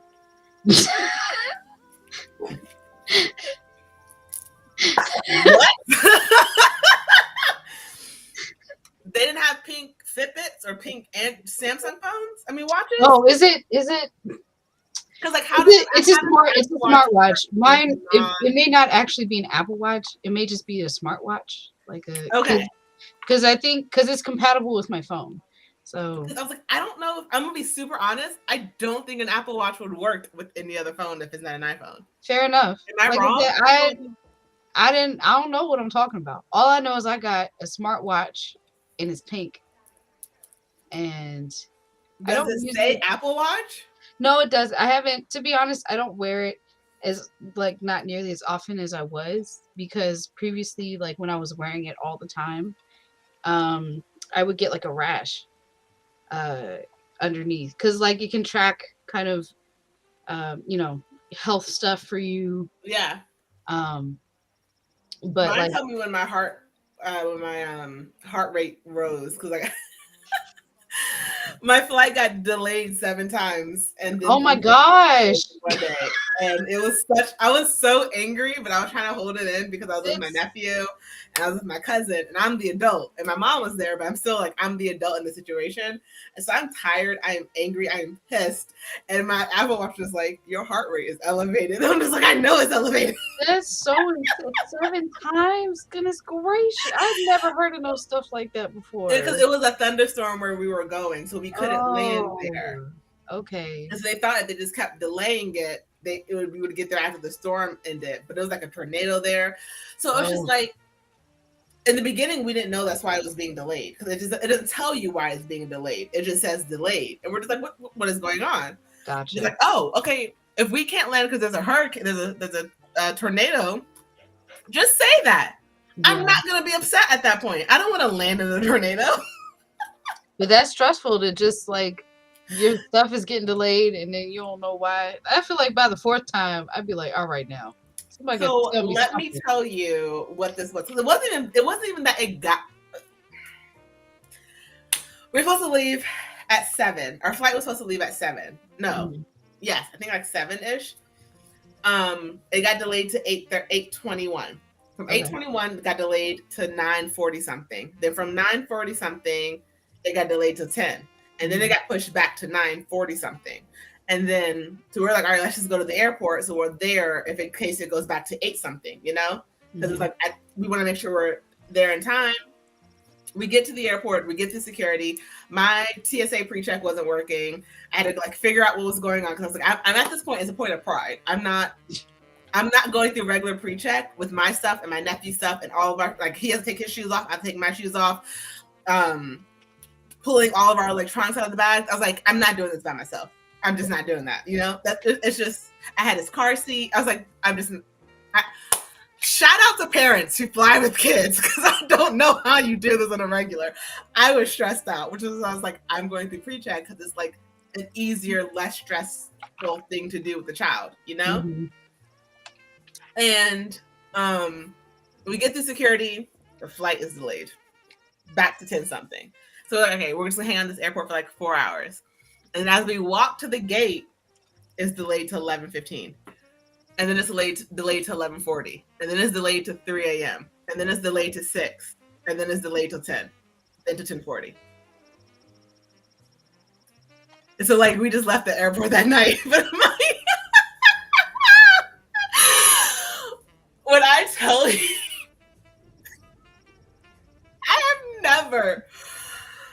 I had never been so angry until I found out there was an actual tornado where we were going. So I was like, okay, I get why we couldn't fly there. They could say that, like, but could you tell me? From the first delay, they could have probably said that.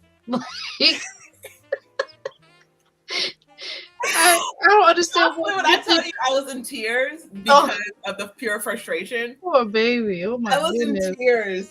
I was holding him back. I was like, I didn't want my nephew to see how annoyed I was. I didn't want my little cousin to see, because again, I'm supposed to be I still don't understand how people consider me an adult, but they consider me an adult. I'm trying to be the adult in the situation. And it's just like, I'm about to lose my mind. Like, what do you do? Because like you can't leave, because what if the next update gets you on the flight? Yeah. Like, what if it changes and it goes back and we missed the flight? But I will say, when we got on that airplane the next day, there were 20 people on that flight. It was a huge airplane. And so then they upgraded so many people to first class. Great. And here's the thing: there was no point in getting upgraded to first class because everyone could have had their own row and coach. And all these people, oh, I got upgraded to first class. Yeah. So every seat in first class was filled, and only. So I think there was like 10 seats up there, and the other 10 of us were just like spread out throughout the cabin. Wow. It was great. Wow. That part was nice. I guess that's a nice consolation for the entire day's worth of stress and discord and strife. I was just ready to cry. I was just like, I can't do this anymore. Oh my goodness. Shout out to you. But yeah, my watch was like, your heart rate is elevated. And it was like, and it is. Like I yes, you're correct. Yeah, I really liked my smartwatch because it would track my sleep, and I could tell like what kind of sleep I was, I've been getting, and how to like try to make it better, which that helped me a lot. So I should start wearing it again. Maybe just like put some baby powder down or something. Maybe get a different band. Because the band I originally got with the Apple Watch, I hate because like my arm would sweat and like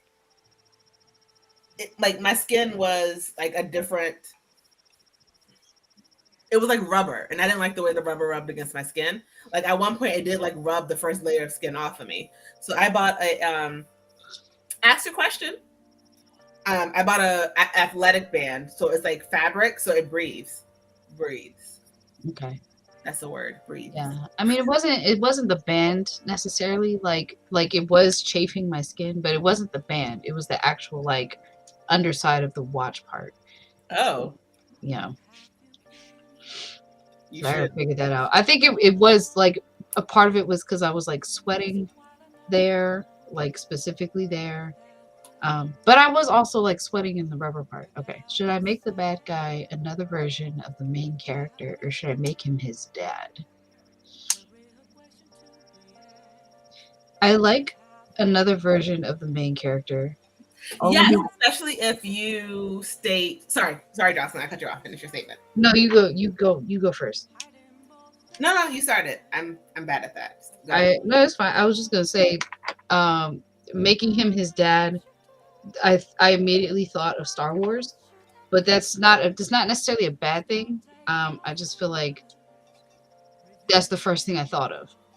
Whereas making the bad guy another version of the main character is I've seen that less.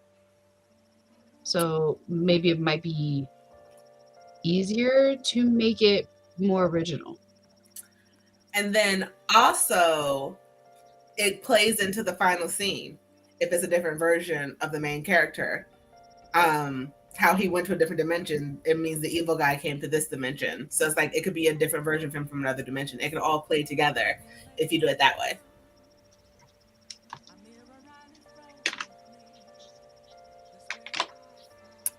It doesn't seem as random if someone's reading. It's like, oh, that's random. It's like, oh, that makes sense because Zane got sent away to another place.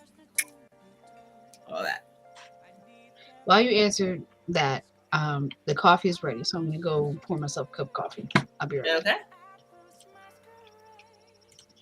How would I do this? There are many different ways. You can basically give the bad guy a backstory that like his dimension was like falling apart, or something like another evil group destroyed it, or it was no longer livable. You can say his parents were killed there, and then like he was able to make a device to send him, the portal device to send him to another dimension, and he saw the version of himself that got to have the life that he didn't, or something like that.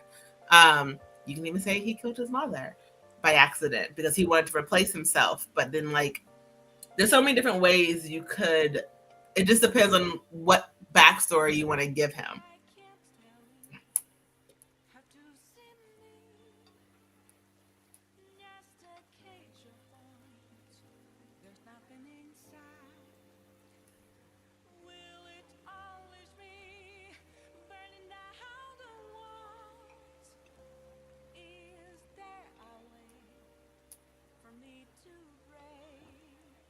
No, oh no. Hey, Mare Mare. Oh my god, that's the song. No, you don't need to make a book about the bad guy first, but like just having when every bad guy does his like, this is why I did this. That's what I'm talking about. Like he doesn't have to have his own book, and eventually you maybe want to, but I would focus on the original idea first, and then like it could be like a prequel type story, like short story about like his life. So for when readers really love your story and they want a little bit more, just like, oh, I'd love to know more about this guy. You can have like a little prequel about that. But I would still could stick to the main story about Zane and his sister, but I would have the bad guy's backstory in your head as you're writing, so you understand his motivation. It's like for one of my books, I had the bad guy's motivation, even though it's never really outwardly stated. The motivation is he wants to fix what he thinks is broken, and it's not broken. But in his mind, I have his entire backstory figured out in my head, but it's not in the book. But it helps me when I wrote him to understand this is why he acts the way that he acts. So it sort of helps you just make sure you're writing from the character's point of view and not technically your point of view.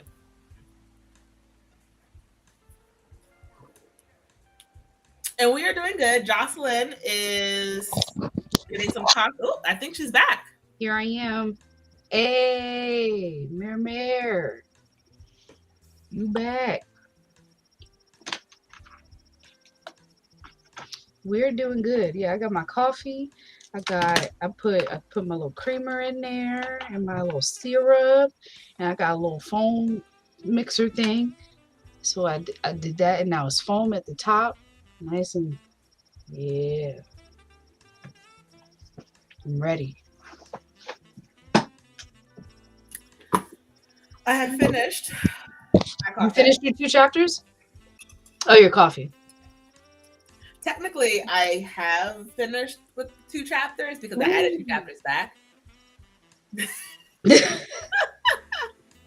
But no, I did get a lot done planning wise. Very good. Very, very good.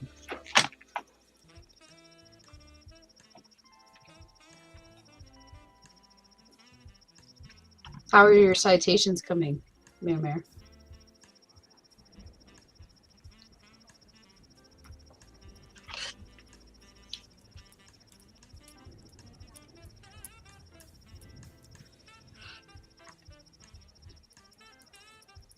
Also, whenever you publish your thesis, I would love to read it.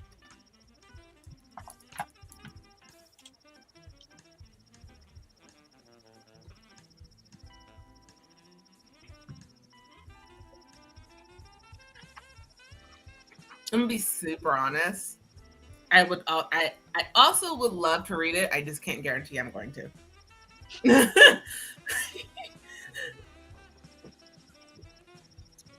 Like, I feel like you're the type of smart that it'll go over my head. I'm reading something, but do I understand it? Nah, because I feel like people are supposed to be writing thesis for people to understand. Because, like, I feel like people who are working on their masters and they're writing thesis, to be available for public consumption to read and understand and get real information, and it's validated by professors and people actually in the field and stuff. So it's like information that it should be available publicly for people to be like, this is real information that was attained in valid ways, and I have people to confer and agree with what is said, who also work in this space and can confirm that what I'm saying is correct. So what you're reading is a valid thing. And when you read it as a person, just a normal civilian, you should be able to understand it. Oh. I feel. Because listen, I'm not in higher academia, but I do think that, like, I feel like that's the purpose of thesis, at least thesis papers, thesis ideas is that they're papers and ideas about what's the condition, the human condition, what's happening right now, whatever the subject you're studying is. And then it's an idea that is meant to advance people's understanding of it, right? So at least by that kind of thinking, I feel that it should be able to be read by like a normal person and someone who's not steeped in like academic lingo and language and all that kind of stuff. If I'm incorrect about any of that, please tell me. But I honestly hope you're right.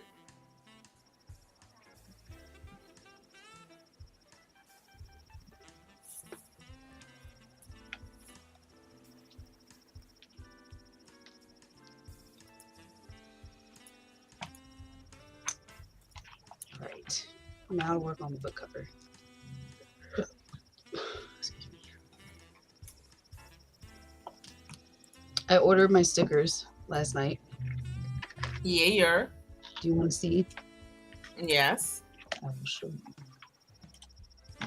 Do I need to stop sharing, or are you just going to put it up to the camera? I'm gonna share my screen. I don't have any physical copies of them yet. Okay. Like I just ordered them yesterday. 1 second, then.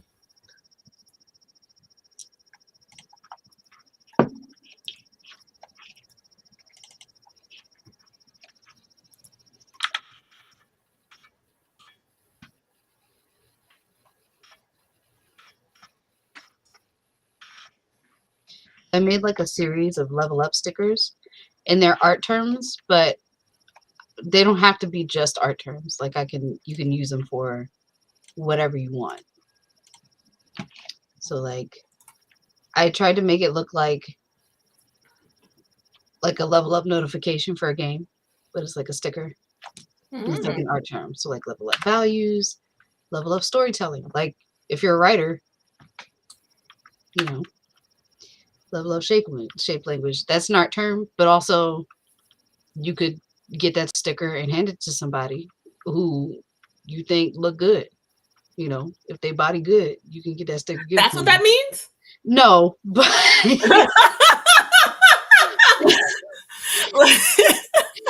no, but that's how I'm shape language is an art term. Where like when you're looking at a piece of art, do the shapes look and feel good? Oh. Yeah. What is like the shape? What's the shape language here? How many circles? How many triangles? What is this curve doing? How many times are you using this curve? What's the shape language? So that's the art term version of it. But nobody knows what that means if you're not an artist. So if you're not an artist, I'm gonna be like, hey, if you think somebody's body look good, go ahead, give them a sticker. What up? I like the shape language. You got a good shape language. We got line quality, I gotta figure out how to sell that one if you're not an artist. But edge control. I need some help with my edge control. Like my stylist keeps trying to teach me how to do my edges, and I don't know how to do that. I'm not good.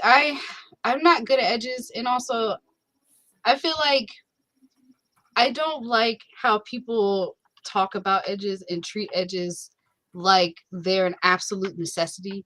Like if you don't have edges, or like if you're not like swooping your edges and doing all that stuff, that like your look is not complete.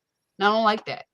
Well, so for me, I don't really want to do the swoops, but like I need to like clean them up so they're like, so I like brush them back into my actual into like the line of my hair, into my hairline. Yeah. So it doesn't like, you can't really tell my edges are there. I do a little gel so it lays down, but like not full on swoops because my swoops. Fair enough. Like I can understand like having a clean hairline, just like making sure it looks like neat. I just don't like when people are like, yeah, you got to do all this stuff. And I'm like, it's cute, but also it never lays right for my hair. Or I just don't have like the right gel or something. I don't know. My cousin can do her edges like nobody's business, and I'm just like, you're the one in the family making us look good. What's Shout the out next to one? her. Next one is Color Theory. Ooh. Yeah, definitely our term. But That one I've heard of. yeah. I don't know. I mean, I can't. I don't ask me to explain what it means, but like I have an understanding of like what it means. I think. Got you.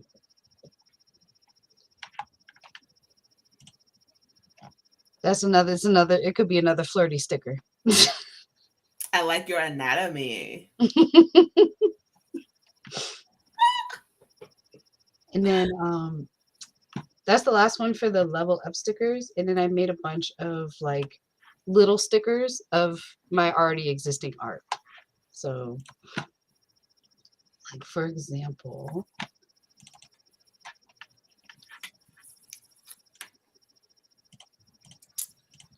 My name is Susie. Susie with a Z. Ooh. so that's one of my war bearers. It's like I have like a flag one, a sword one, and a shield one. This is the shield one. So I got that one done. That's a sticker.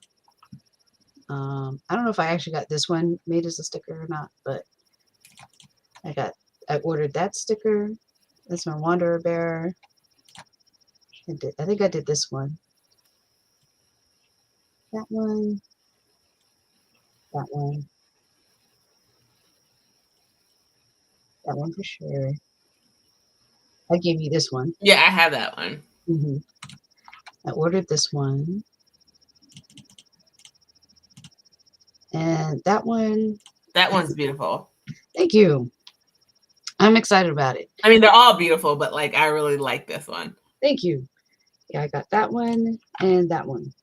So I ordered a bunch so that I'm excited to see how they do when I take them to DreamCon. I only ordered 2 stickers. Well, 2 styles. I got one that says my Born to Read saying. And then I got one of Sasha. I'll show you guys. Now, I am not an artiste. So don't be judging me against her because she's gonna win. Okay.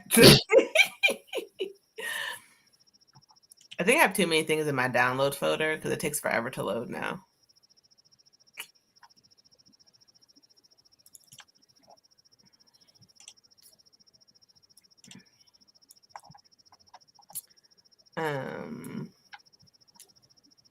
Okay. Where's my share screen? There it is.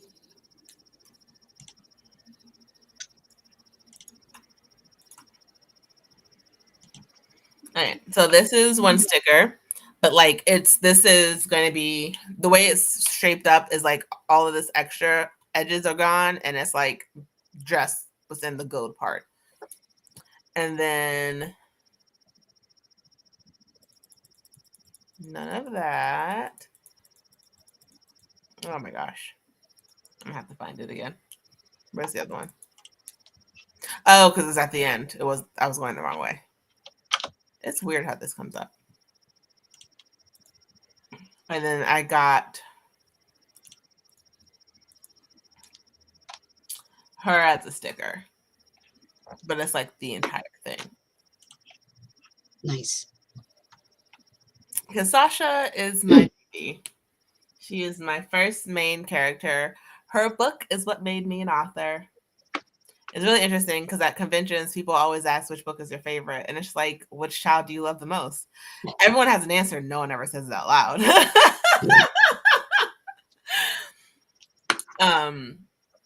But I always say it's really hard because every book means something different to me. Mm-hmm. And so like Adelathea was the one that made me an author. It's the one that I was like, okay, I can do this. I can write a book. I can keep going. And then my Elendil series, I think I grew the most as a writer with that one because it was just so hard. And then like what I had to go through with the second book and everything I was going through in my personal life with it, I felt like I grew so much with that one than any of the other ones. But like Amatry's Magic is the most fun for me to write. Because she's like, this character is more of an adult, and so I can just let her do things that I couldn't let Sasha or Aubriana do because they were teenagers. So I had the most fun with that one. So I was like, it's all different types of love that I have for my books, but I can't say one is my favorite. It's always tough when I want to hear your idea. Oh, Yeah, but it's always tough when people ask me that same question at conventions, because I think they're having trouble deciding. And I got a bunch of pieces up, and they're like, "Which one's your favorite?" And I'm like, "I like all of them. They wouldn't be up here if I didn't like them."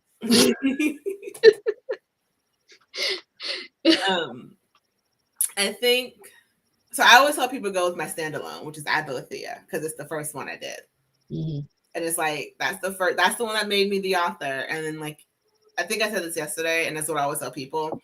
It's like you can decide in that book if you like my writing or not before you have to commit to a story idea that spans more than one book, and then you're trapped reading a book you don't like just because you don't know how the story ends.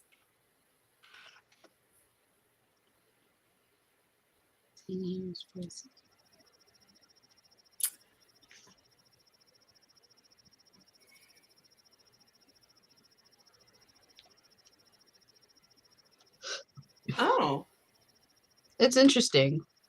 yeah. I wonder if, like, I feel like it doesn't need to put. I feel like just that alone. Is a book idea. Yeah, I don't know if it needs to be a full book. I feel like it's the first part of a book.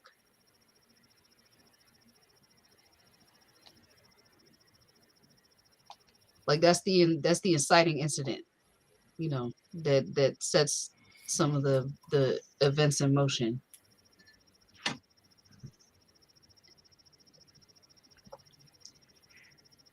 So like what you said here, Zane hears voices in his head, and it happens to be the guy in the other dimension to open the portal to let him out. To me, I can see that in my head as like the first scene in a movie where like maybe your main character, he's going about his daily life and out of nowhere he just starts hearing voices, and the voices get crazier and crazier, and it's stressing him out to the point where, like, I guess the portal opens up and it freaks him out because he's like, what is going on? And then you see the other him step out of the portal, and then it's like a cutaway to another scene because it's like,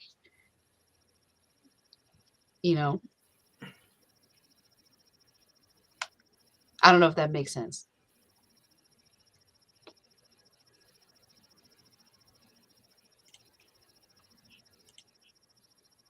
But I see it as like an exciting thing to get your viewers hooked or your readers hooked.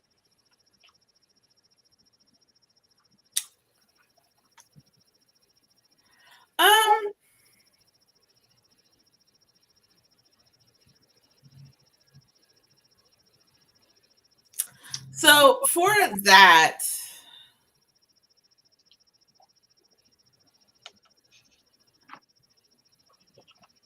I've never had to write a scene like that before. None of my books call for scenes that are similar to that. So there's this author guy that I follow on TikTok. 1 second, as I try to find his name. While she's doing that, I could say the first thing that comes to mind is like one way to maybe approach it could be to like maybe establish that like your main character's life was very quiet before this stuff started happening, and you might describe that with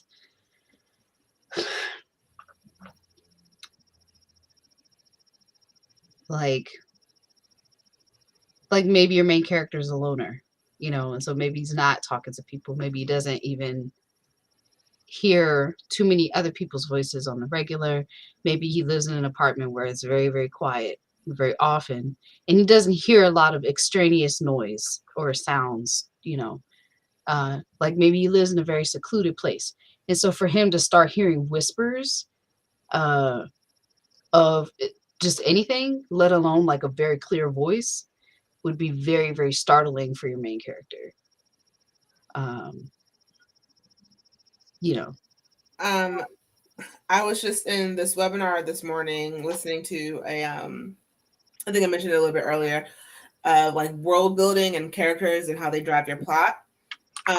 One thing that she suggests, every author is very different in this scenario, is sometimes reading within the genre that you're writing. Some authors refuse to. Like, I don't always read in the genre that I'm writing to make sure that I don't steal someone else's idea by accident, because like it's in my head, and in the morning I'm like, oh, this is a great idea.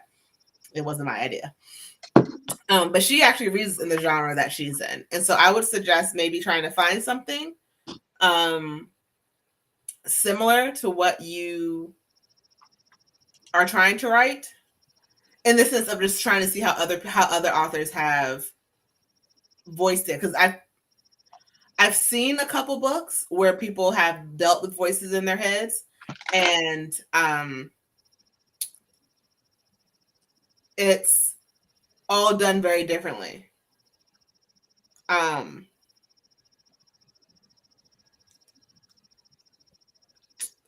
can't remember this guy's name.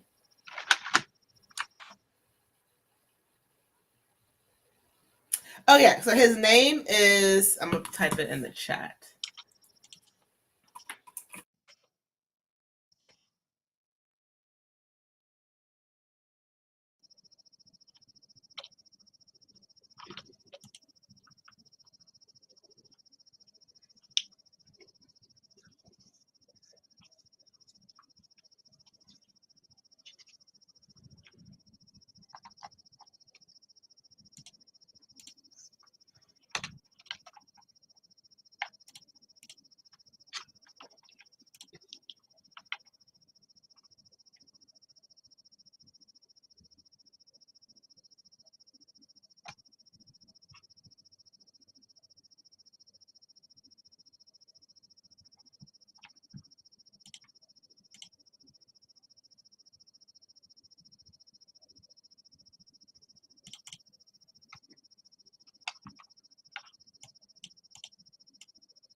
Okay, so apparently I was muted that entire time.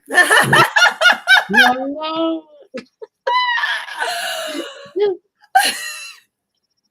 Thank you, Mary. I was on a whole other tab. I could have said something. My bad. What was the last? I don't even know when I got muted. So I'm just gonna say that is the last thing I heard was you were looking up the guy whose TikTok you were gonna suggest. Oh yeah, so I put his information.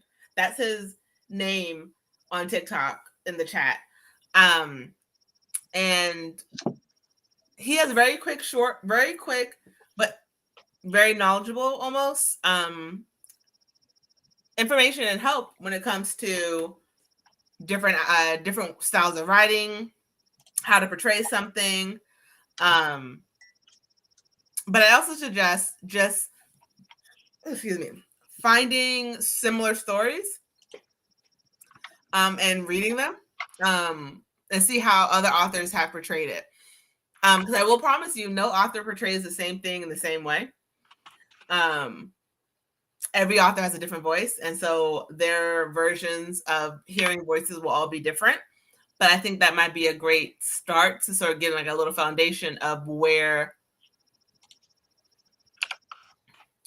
how they portray hearing the voices. I also agree with Jocelyn that if you do have it, either it's something he's heard his entire life that he's been able to like block out, or it's something that's happening out of nowhere.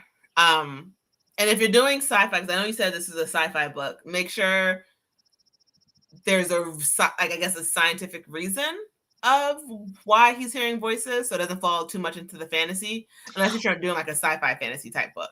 I just had an idea that is really cool. Okay, because it's a sci-fi story and he's hearing voices. What if in this world, and you can either take it or leave it, do whatever, I don't care.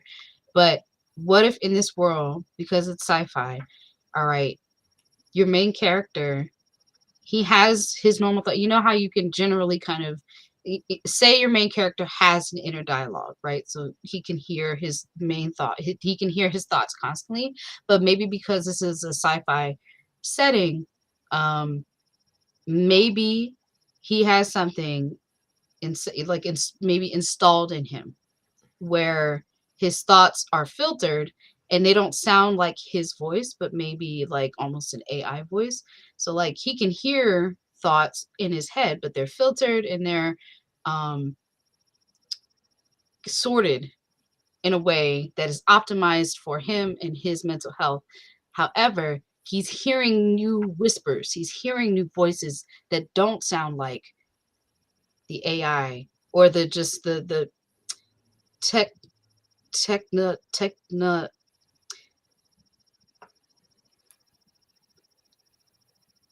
technologized voice in his head, if that makes sense. I can't figure out that word that I'm trying to say, but Technological? probably, yeah. The tech, yeah. So maybe like your main character could be hearing voices in his head, like the new whispers he's hearing. He's scared because they don't sound like the technological voice that his own thoughts already are. You know, because maybe in this world, like you can, excuse me, you can sort your thoughts out that way. You know, through like programming, like through a chip or something inserted into you, or something has been inserted into your brain that allows your thoughts to be that way. You know, to take it, or even to like take emotion out of your thoughts. You know, so your thoughts don't sound charged; it just sound very kind of flat.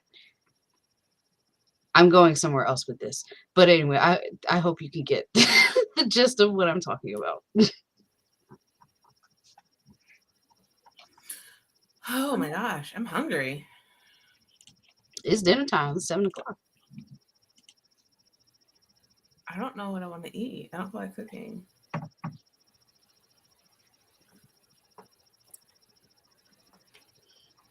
I wanted, yes. Sorry, hold on.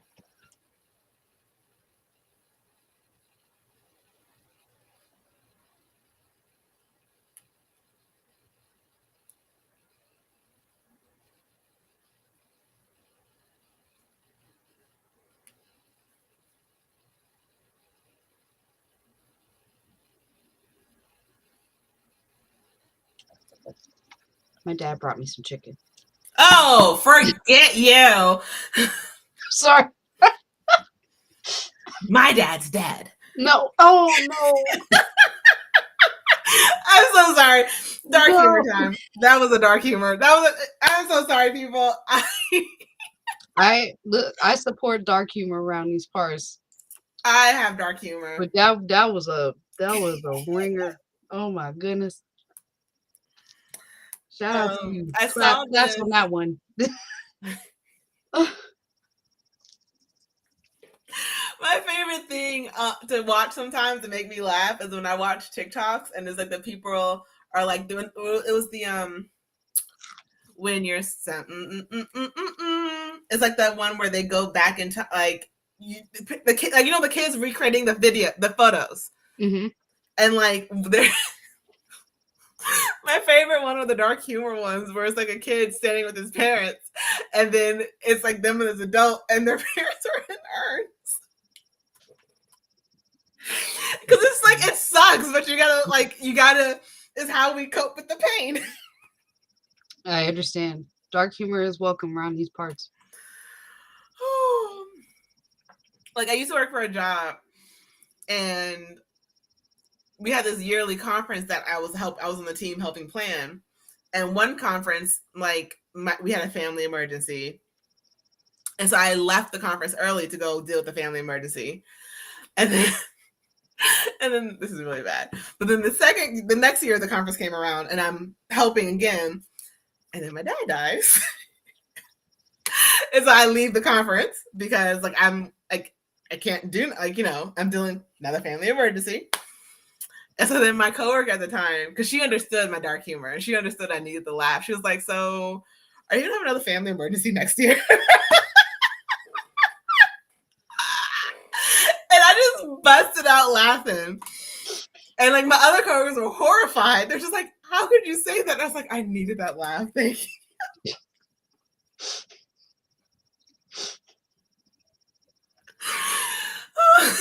Like, can we put it on the schedule if you're gonna have another Like, family can member? you not have another family emergency?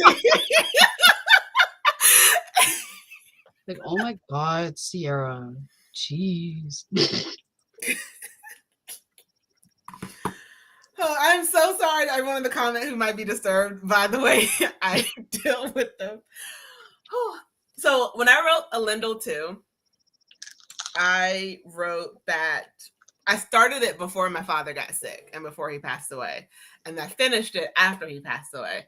And a lot of the things my character was going through and like the angst and the anger, I had to like stop. I stopped writing for like months because I just couldn't like from like almost it was like almost a year before I actually wrote anything because I couldn't deal, like I just couldn't deal with my dad had died. First my dad was sick, and it was like we're preparing for him to die, and then he did, and it's just like writing didn't seem important at the moment, so it wasn't. So I didn't do anything, and but then when I picked it back up, it was like my character was going through a lot of the emotions in a similar fashion, not necessarily to like a death of a parent, but like the death of the life that she had knew, and like everything was changing and like just trying to figure out what the new normal is. She was going through that.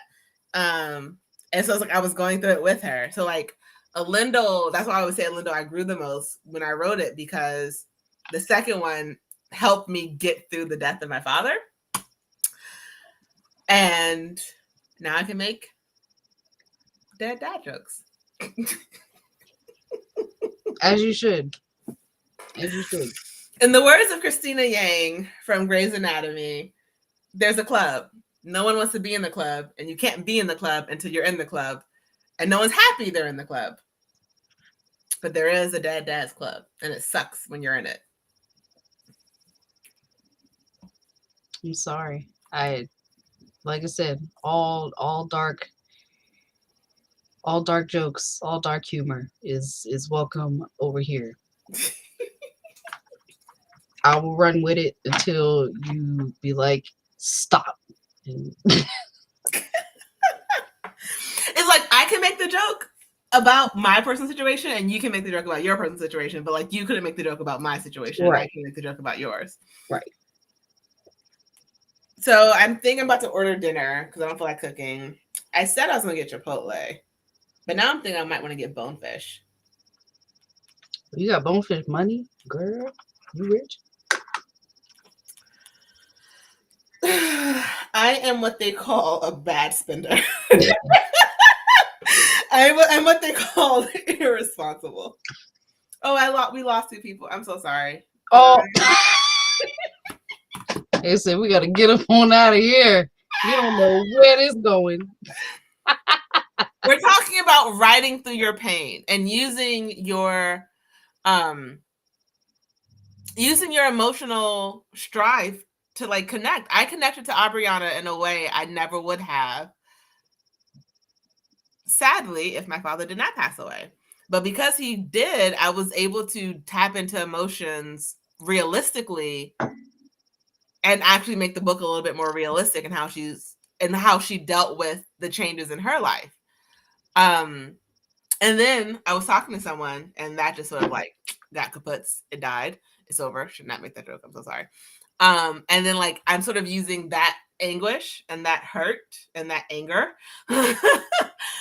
to like fuel Amashi's Magic, the sequel, because there are scenes in there where Olivia is going through almost like a breakup, and I get to use the pain I'm actually feeling to help aid in my storytelling. It's a little bit more realistic.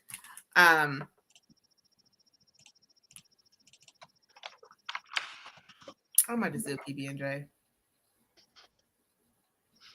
I was thinking about that curry all the way into today. It was so good. You know, I never order from there on Uber Eats, and they are there. I could, but I just never do. You should. You should try it. It's really delicious. I feel like for everything else, I feel like I want to physically go in there and like physically give them my support. But everywhere else, it's just like, whatever.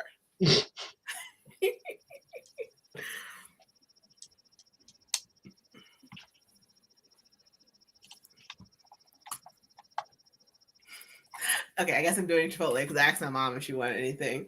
And she said no. And then she said chips and salsa. Well, there you go. I love my mom.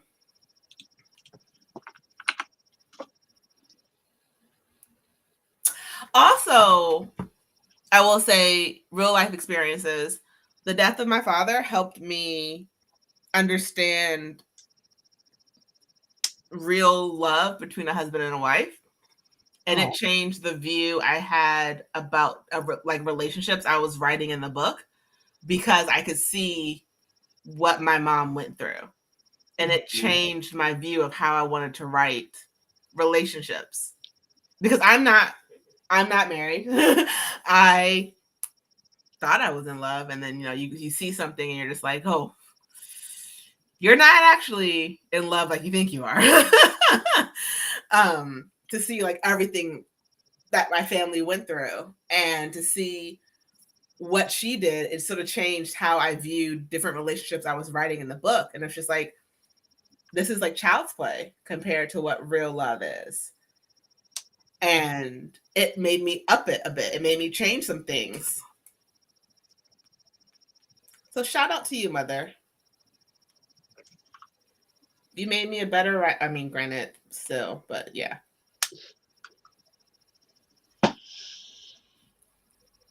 Is it sad the only thing I ever want from Chipotle is just their quesadilla? That's like all I ever want. I feel like quesadillas slap every time. I feel like it's really hard to mess up a quesadilla. Like because of it, I can't go back to tacos. Like I always got their tacos. I've never gotten tacos from Chipotle ever. Always get a burrito bowl. So I used to always do the burrito bowl too, but I like the tortillas. And I know you can get them on the side, but it's never the same. I feel upset with Chipotle all the time because they're not Qdoba, and they took away the Qdoba that was near. I like Qdoba better than Chipotle. But it's not as flavorful. Not to me. That's true. Everyone has their own taste buds. Qdoba got that good queso, and I really like. I never do queso. Qdoba has really good queso, and I really liked the tortillas that they wrapped their burritos in. Also, the burritos were huge. So I prefer them. Like Chipotle works, like it's fine. It's never my first choice when I'm thinking about where I want to order out to eat from. It's honestly, that's my standard go-to. Like Chipotle, I order from this one. I think I order from Chipotle more than any other restaurant when I do Uber Eats. Mm-hmm. Strictly because I use it as like fuel. Like I know I'm going to be full when I eat it. That's true. That's true. That place for me would be shoot. What's the name of that place? It's like Mediterranean food. Kava? Yeah. I like kava. Too many different textures. I am a texture person. Fair enough. And I just can't take that many different textures. Because I love salads. I had a friend who he didn't really like pasta salad because it just felt like there's too much stuff going on. I only eat the pasta and the broccoli out of a pasta salad. I don't like any other vegetable raw like that. So I am that adult that honestly says she doesn't like vegetables. And so I have to I hate to say this, but I have to trick myself into eating them. And so I'll make like my spaghetti sauce. I'll make my like marinara sauce from scratch, and I'll like saute like the onions, the zucchini, bell peppers, tomatoes, and then like blend it all together and make my pasta sauce that way. So I get vegetables that way. Or like I'm that person who like throws like spinach and other stuff into her smoothies because I just won't. I don't like vegetables. I like broccoli. I like green beans. I like broccolini for the most part. Those are like the only like green things. And I hate it because I have tried. I have tried to like other vegetables, and I'm just like, you are disgusting. So I trick myself into like eating it in other ways. Fair enough. Fair enough. I really like I like vegetables, and I like a lot of well, it depends on the texture. But I like foods that do have different textures. Just because I'm curious about the textures. Like I've definitely eaten stuff from like I hate how this feels in my mouth. so I won't eat it again. But I like eating stuff that I'm not afraid to eat stuff that has like all kind of different textures and stuff because I'm like, what if this likes what if it slaps? Like what if it's fire? So like when I do smoothies, I never buy a smoothie from like a smoothie shop because I need to strain it through a strainer because like pulp from like doing like I have a Ninja Bullet and I'll like blend my smoothie and then I will strain it through a strainer and then drink it because like I will gag on the texture. Wow. Yeah. Like like I'm like, okay, I'm gonna eat this. It's like my body's like, you think you are. You're not. How's the cover coming along? I just started working on it again, so not that much progress since yesterday, but there's not too much more to do. Like I have to clean everything up, make it look like shiny and crisp, you know, like bam. Bam, bam, bam. Yeah, and then add like a couple of things that she asked for. So take away a couple of things, but it's almost done. It shouldn't take too much longer, or rather, I'll give myself another time limit, so that I don't spend eternity. Because like sometimes with art, you can just like, and I'm sure it's similar for writing. If you don't give yourself a time limit, you will just continue going on writing and editing and all that kind of stuff. For me, I'll just continue rendering until it starts to look bad. So that's not what I want. So I would put it on the stream. I mean, I don't know if I would get permission before I do that. yeah. So I don't want to do it.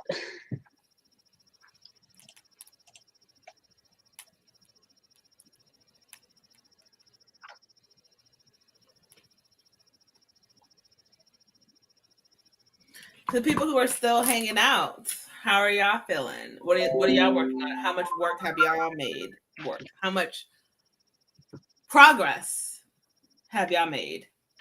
Because I can state that I have added about 5,000 words, in between 3,000 and 5,000 words today to my story. And I will say, I never really care about word count. To me, word count doesn't mean anything if the story didn't need all the words. You know? I write until the story is finished. Yes. And when it tells me it's done, it's done. And if it's only 50,000 words, and the story is only 50,000 words. But I never really have a word count for my books because I think at that point then I'm focusing on adding buzzwords or things to make the story longer, but didn't add to the story. Like with my chapters, if I take a chapter out, I want you to miss that chapter. You know? I don't want there to be like a filler episode or a filler chapter just to be there.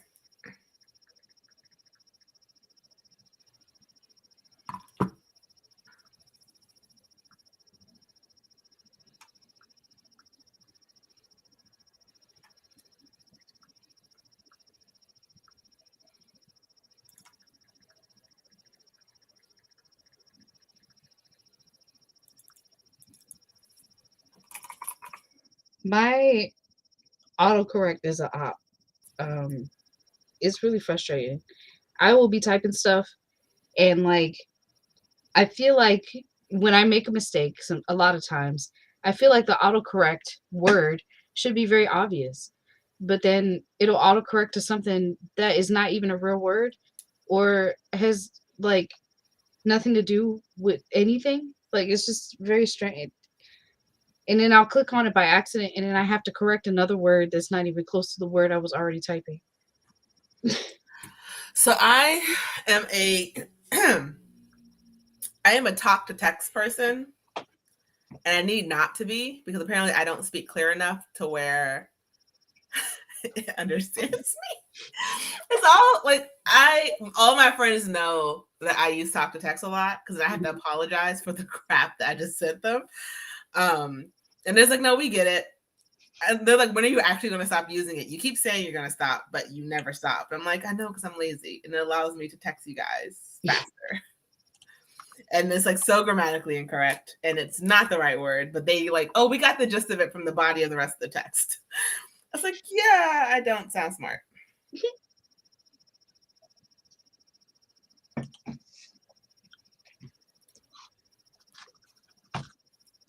I don't even think my phone has talk to text, but I feel like it's frustrating because like whenever I do it, I still end up having to correct a lot. I'm like, I could have just typed it out.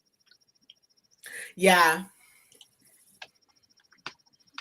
That's why one of my friends, she won't use it for that exact reason. So at that point, either I'm going to type it out or I'll just do a voice note.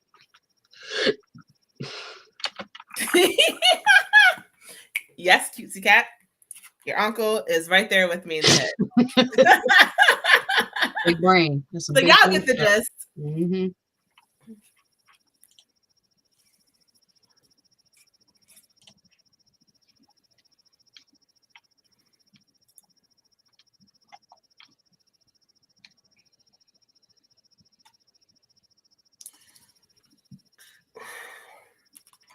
I'm writing a character that is like the person who was born with like a silver spoon in their mouth and like to test it.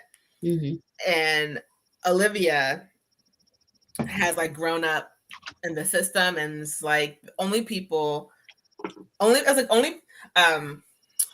line is, I think, only people who have power say it's overrated. Yeah. And I don't know, I like that line. It's correct. I don't know if you heard about what's going on with with like the writer strikes and the actor strike and everything. I don't know if you heard what Bob Iger had said. Oh God, yes. And I am I'm like, I don't pay for my Disney Plus. Mm-hmm. I'm on my brother's, but like I'm debating canceling my Hulu. But the thing is, I don't have cable. I only have stream. I only have a Fire Stick. Yeah. So I'm like trying to figure out what I want to get rid of. I think I might just be a BritBox goer for a while. That was so crazy. I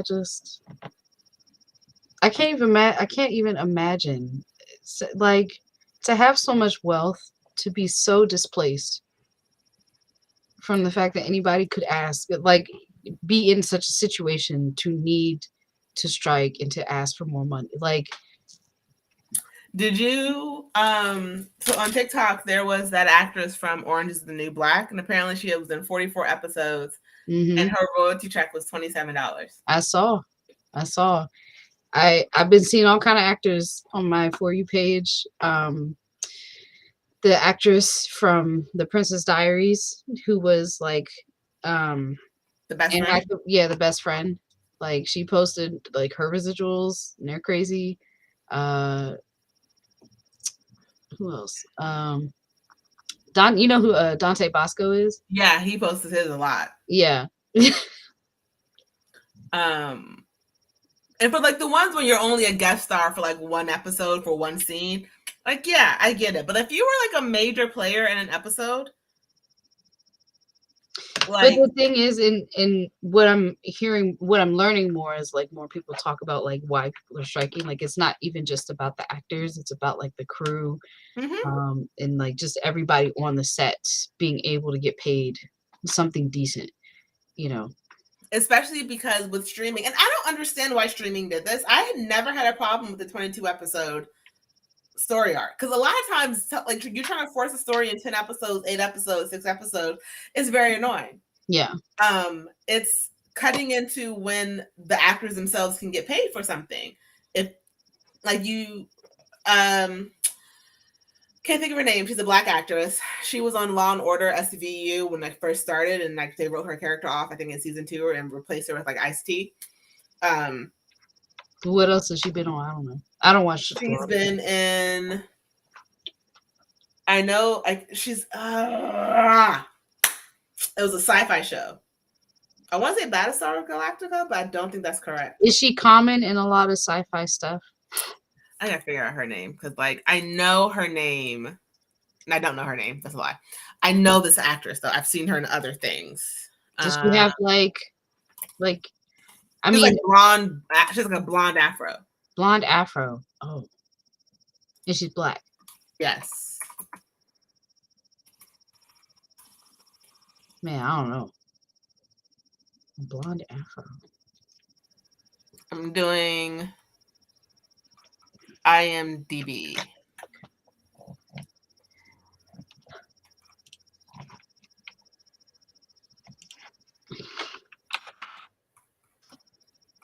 Okay, I just want to see the cast, please.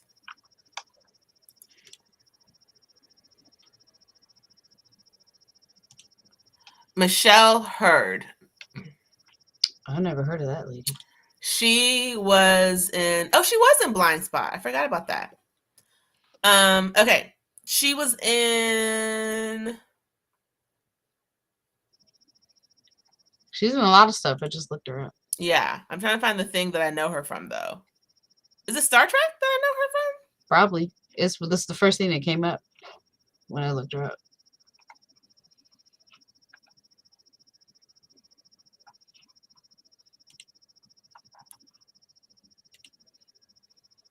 Yeah. It says she's in Star Trek Picard. Yeah, so then she was in the. I think she was in the original before. I guess I thought she was in it in like the 90s. Hmm.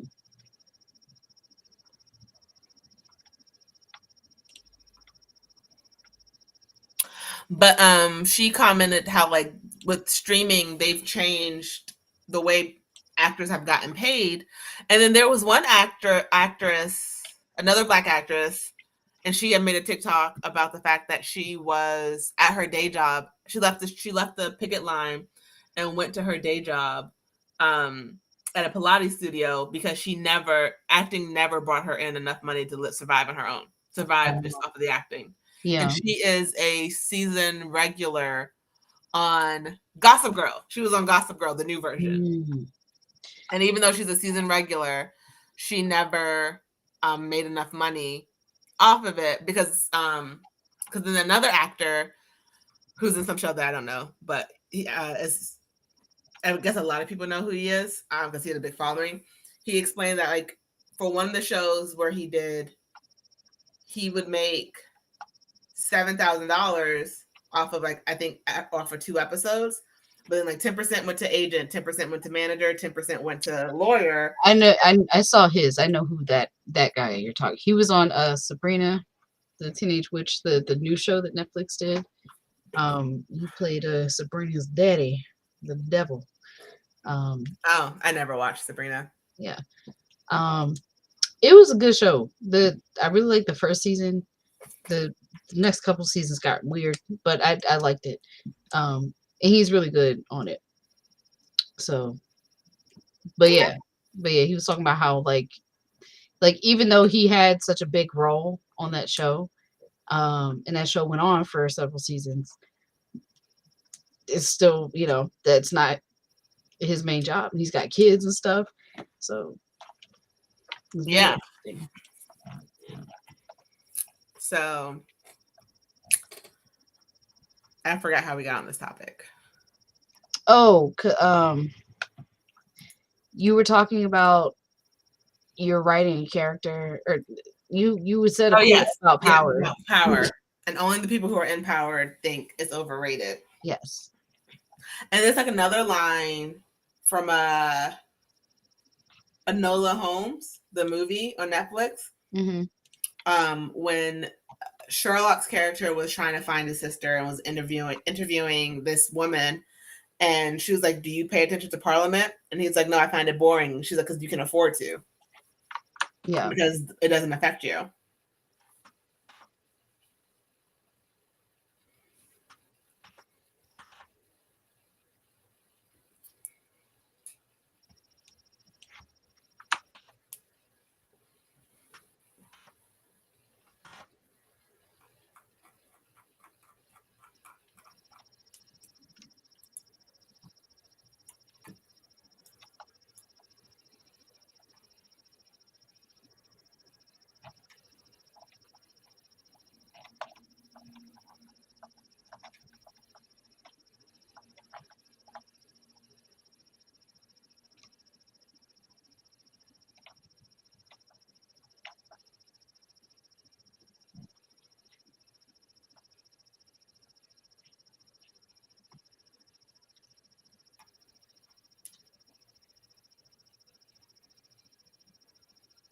I hate when something is grammatically correct, but I just hate the way it sounds. And so I have to make it grammatically incorrect.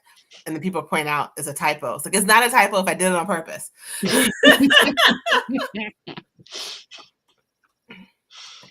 I'm going to be super honest. I hate when it's like, I said Jocelyn and me. I prefer Jocelyn and I. I That's like how the way it it's supposed to sounds be. better. That's But fine. every time I write like Amatry and me, it's like, or also every time I write like Amatry and I, it's like, it should be Amatry and me. I was like, no, it sounds stupid that way. I thought it's supposed to be. I thought Me it's supposed to too. be that and But I. Grammarly is like, no, it shouldn't be. It should- Grammarly is wrong. I believe that. 'Cause I Grammarly like is I. incorrect. They don't know what they're talking about. The amount of money I pay for it, they better. Mhm. But I like the way I rolls off versus me. Yeah.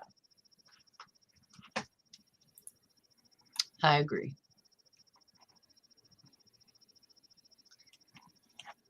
Come on, Barbie, let's go party.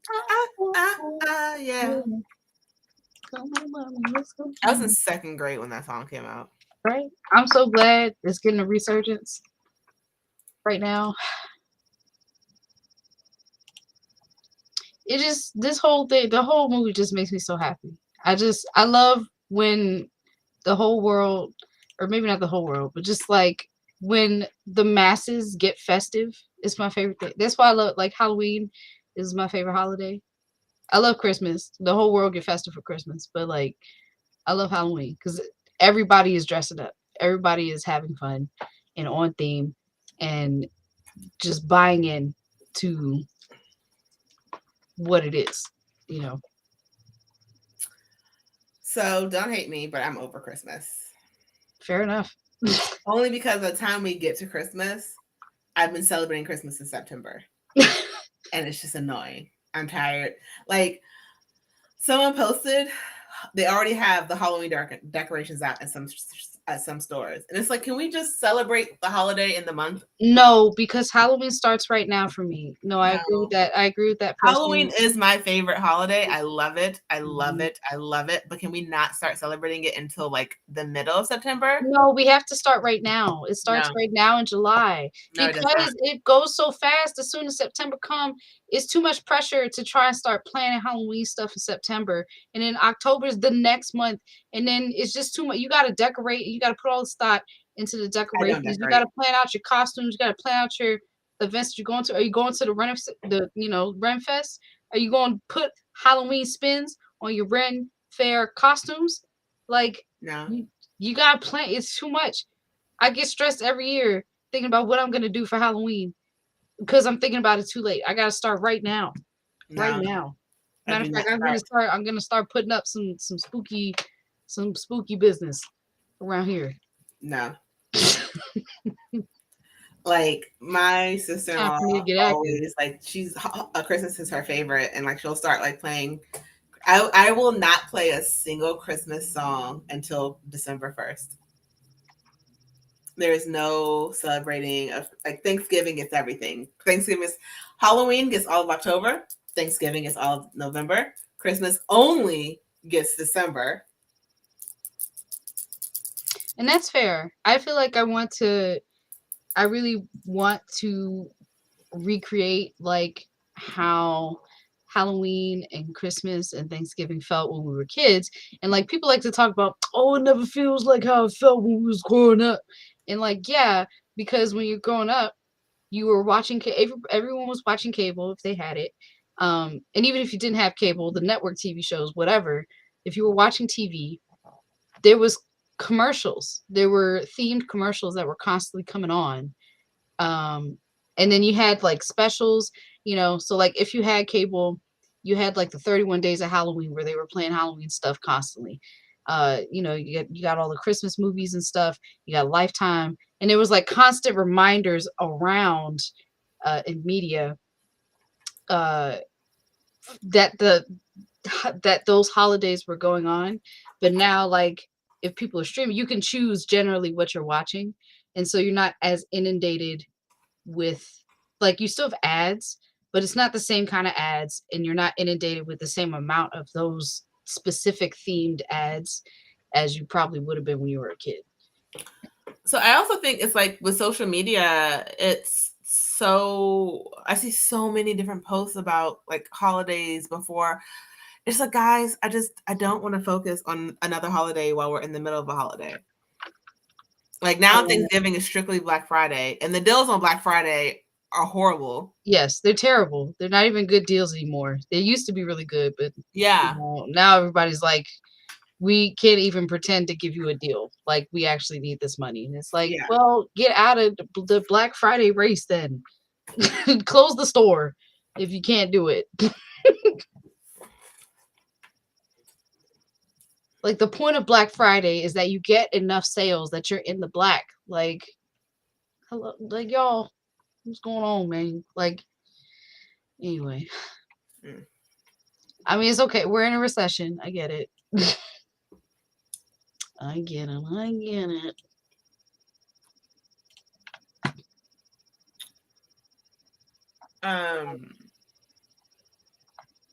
So I'm gonna be super honest. Mm-hmm. My food is almost here,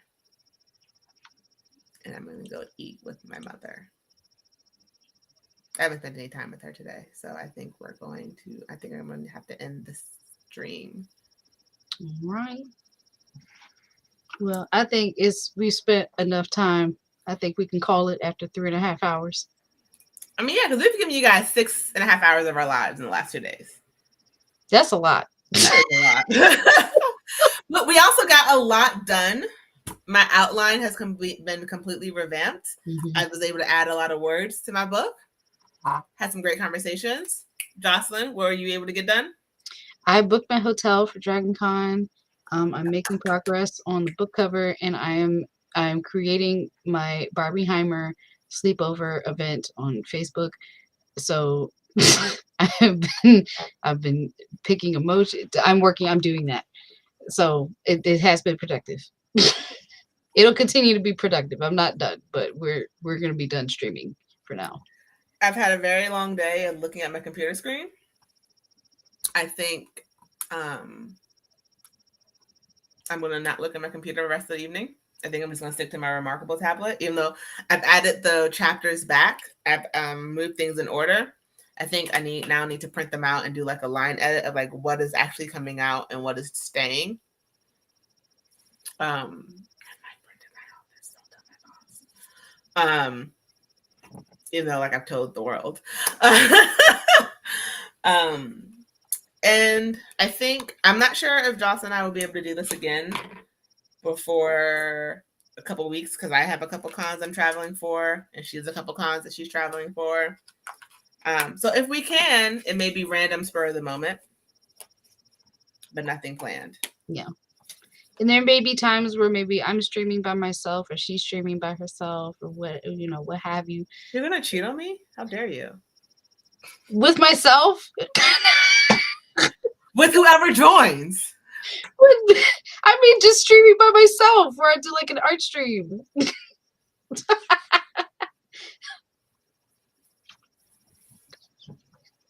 We're gonna stream again and we will tell the people. She's leaving Oh me. my People. god. I'm a jealous person. Oh my god. How dare you? Oh my god. We will stream again. I will not cheat on her. Okay. Fine. It I guess won't it's more happen. exclusive.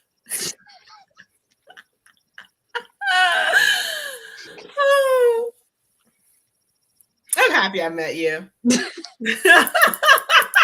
It's good. I don't know if you're happy you met me, but I am. It's a good friendship. It's good. It's good. I like it. But to everyone else who stopped by, whether you watch this today, tomorrow, or in 10 years, thank you for hanging out with us and laughing with us and entertaining our random conversations as we try and get work done. Yes. Thanks for everybody who stayed. Thanks for everybody who hopped in. Yes. Cutesy Cat, thank you for that website because I'm going to definitely look into that. That seems like a lot of fun. And streaming that might be fun too. Who knows? The Real Salties. That is Salties. I wish you luck on your work. And next time you see one of us streaming, let us know the progress that you have made. And Mayor 2013. We need to see that thesis. And don't forget the invite to the live streaming of your graduation because we're going to be like snaps and claps the entire time. That's right. I need that. I need the invite. I need the update. I need the progress on what you got going on. This is your homework. The only issue is we don't know when it's going to be due because we don't know when we're going to be back. we don't know anything. We are putting our faith in you that you will keep us posted on your journeys. So if there's nothing else, bye. Bye.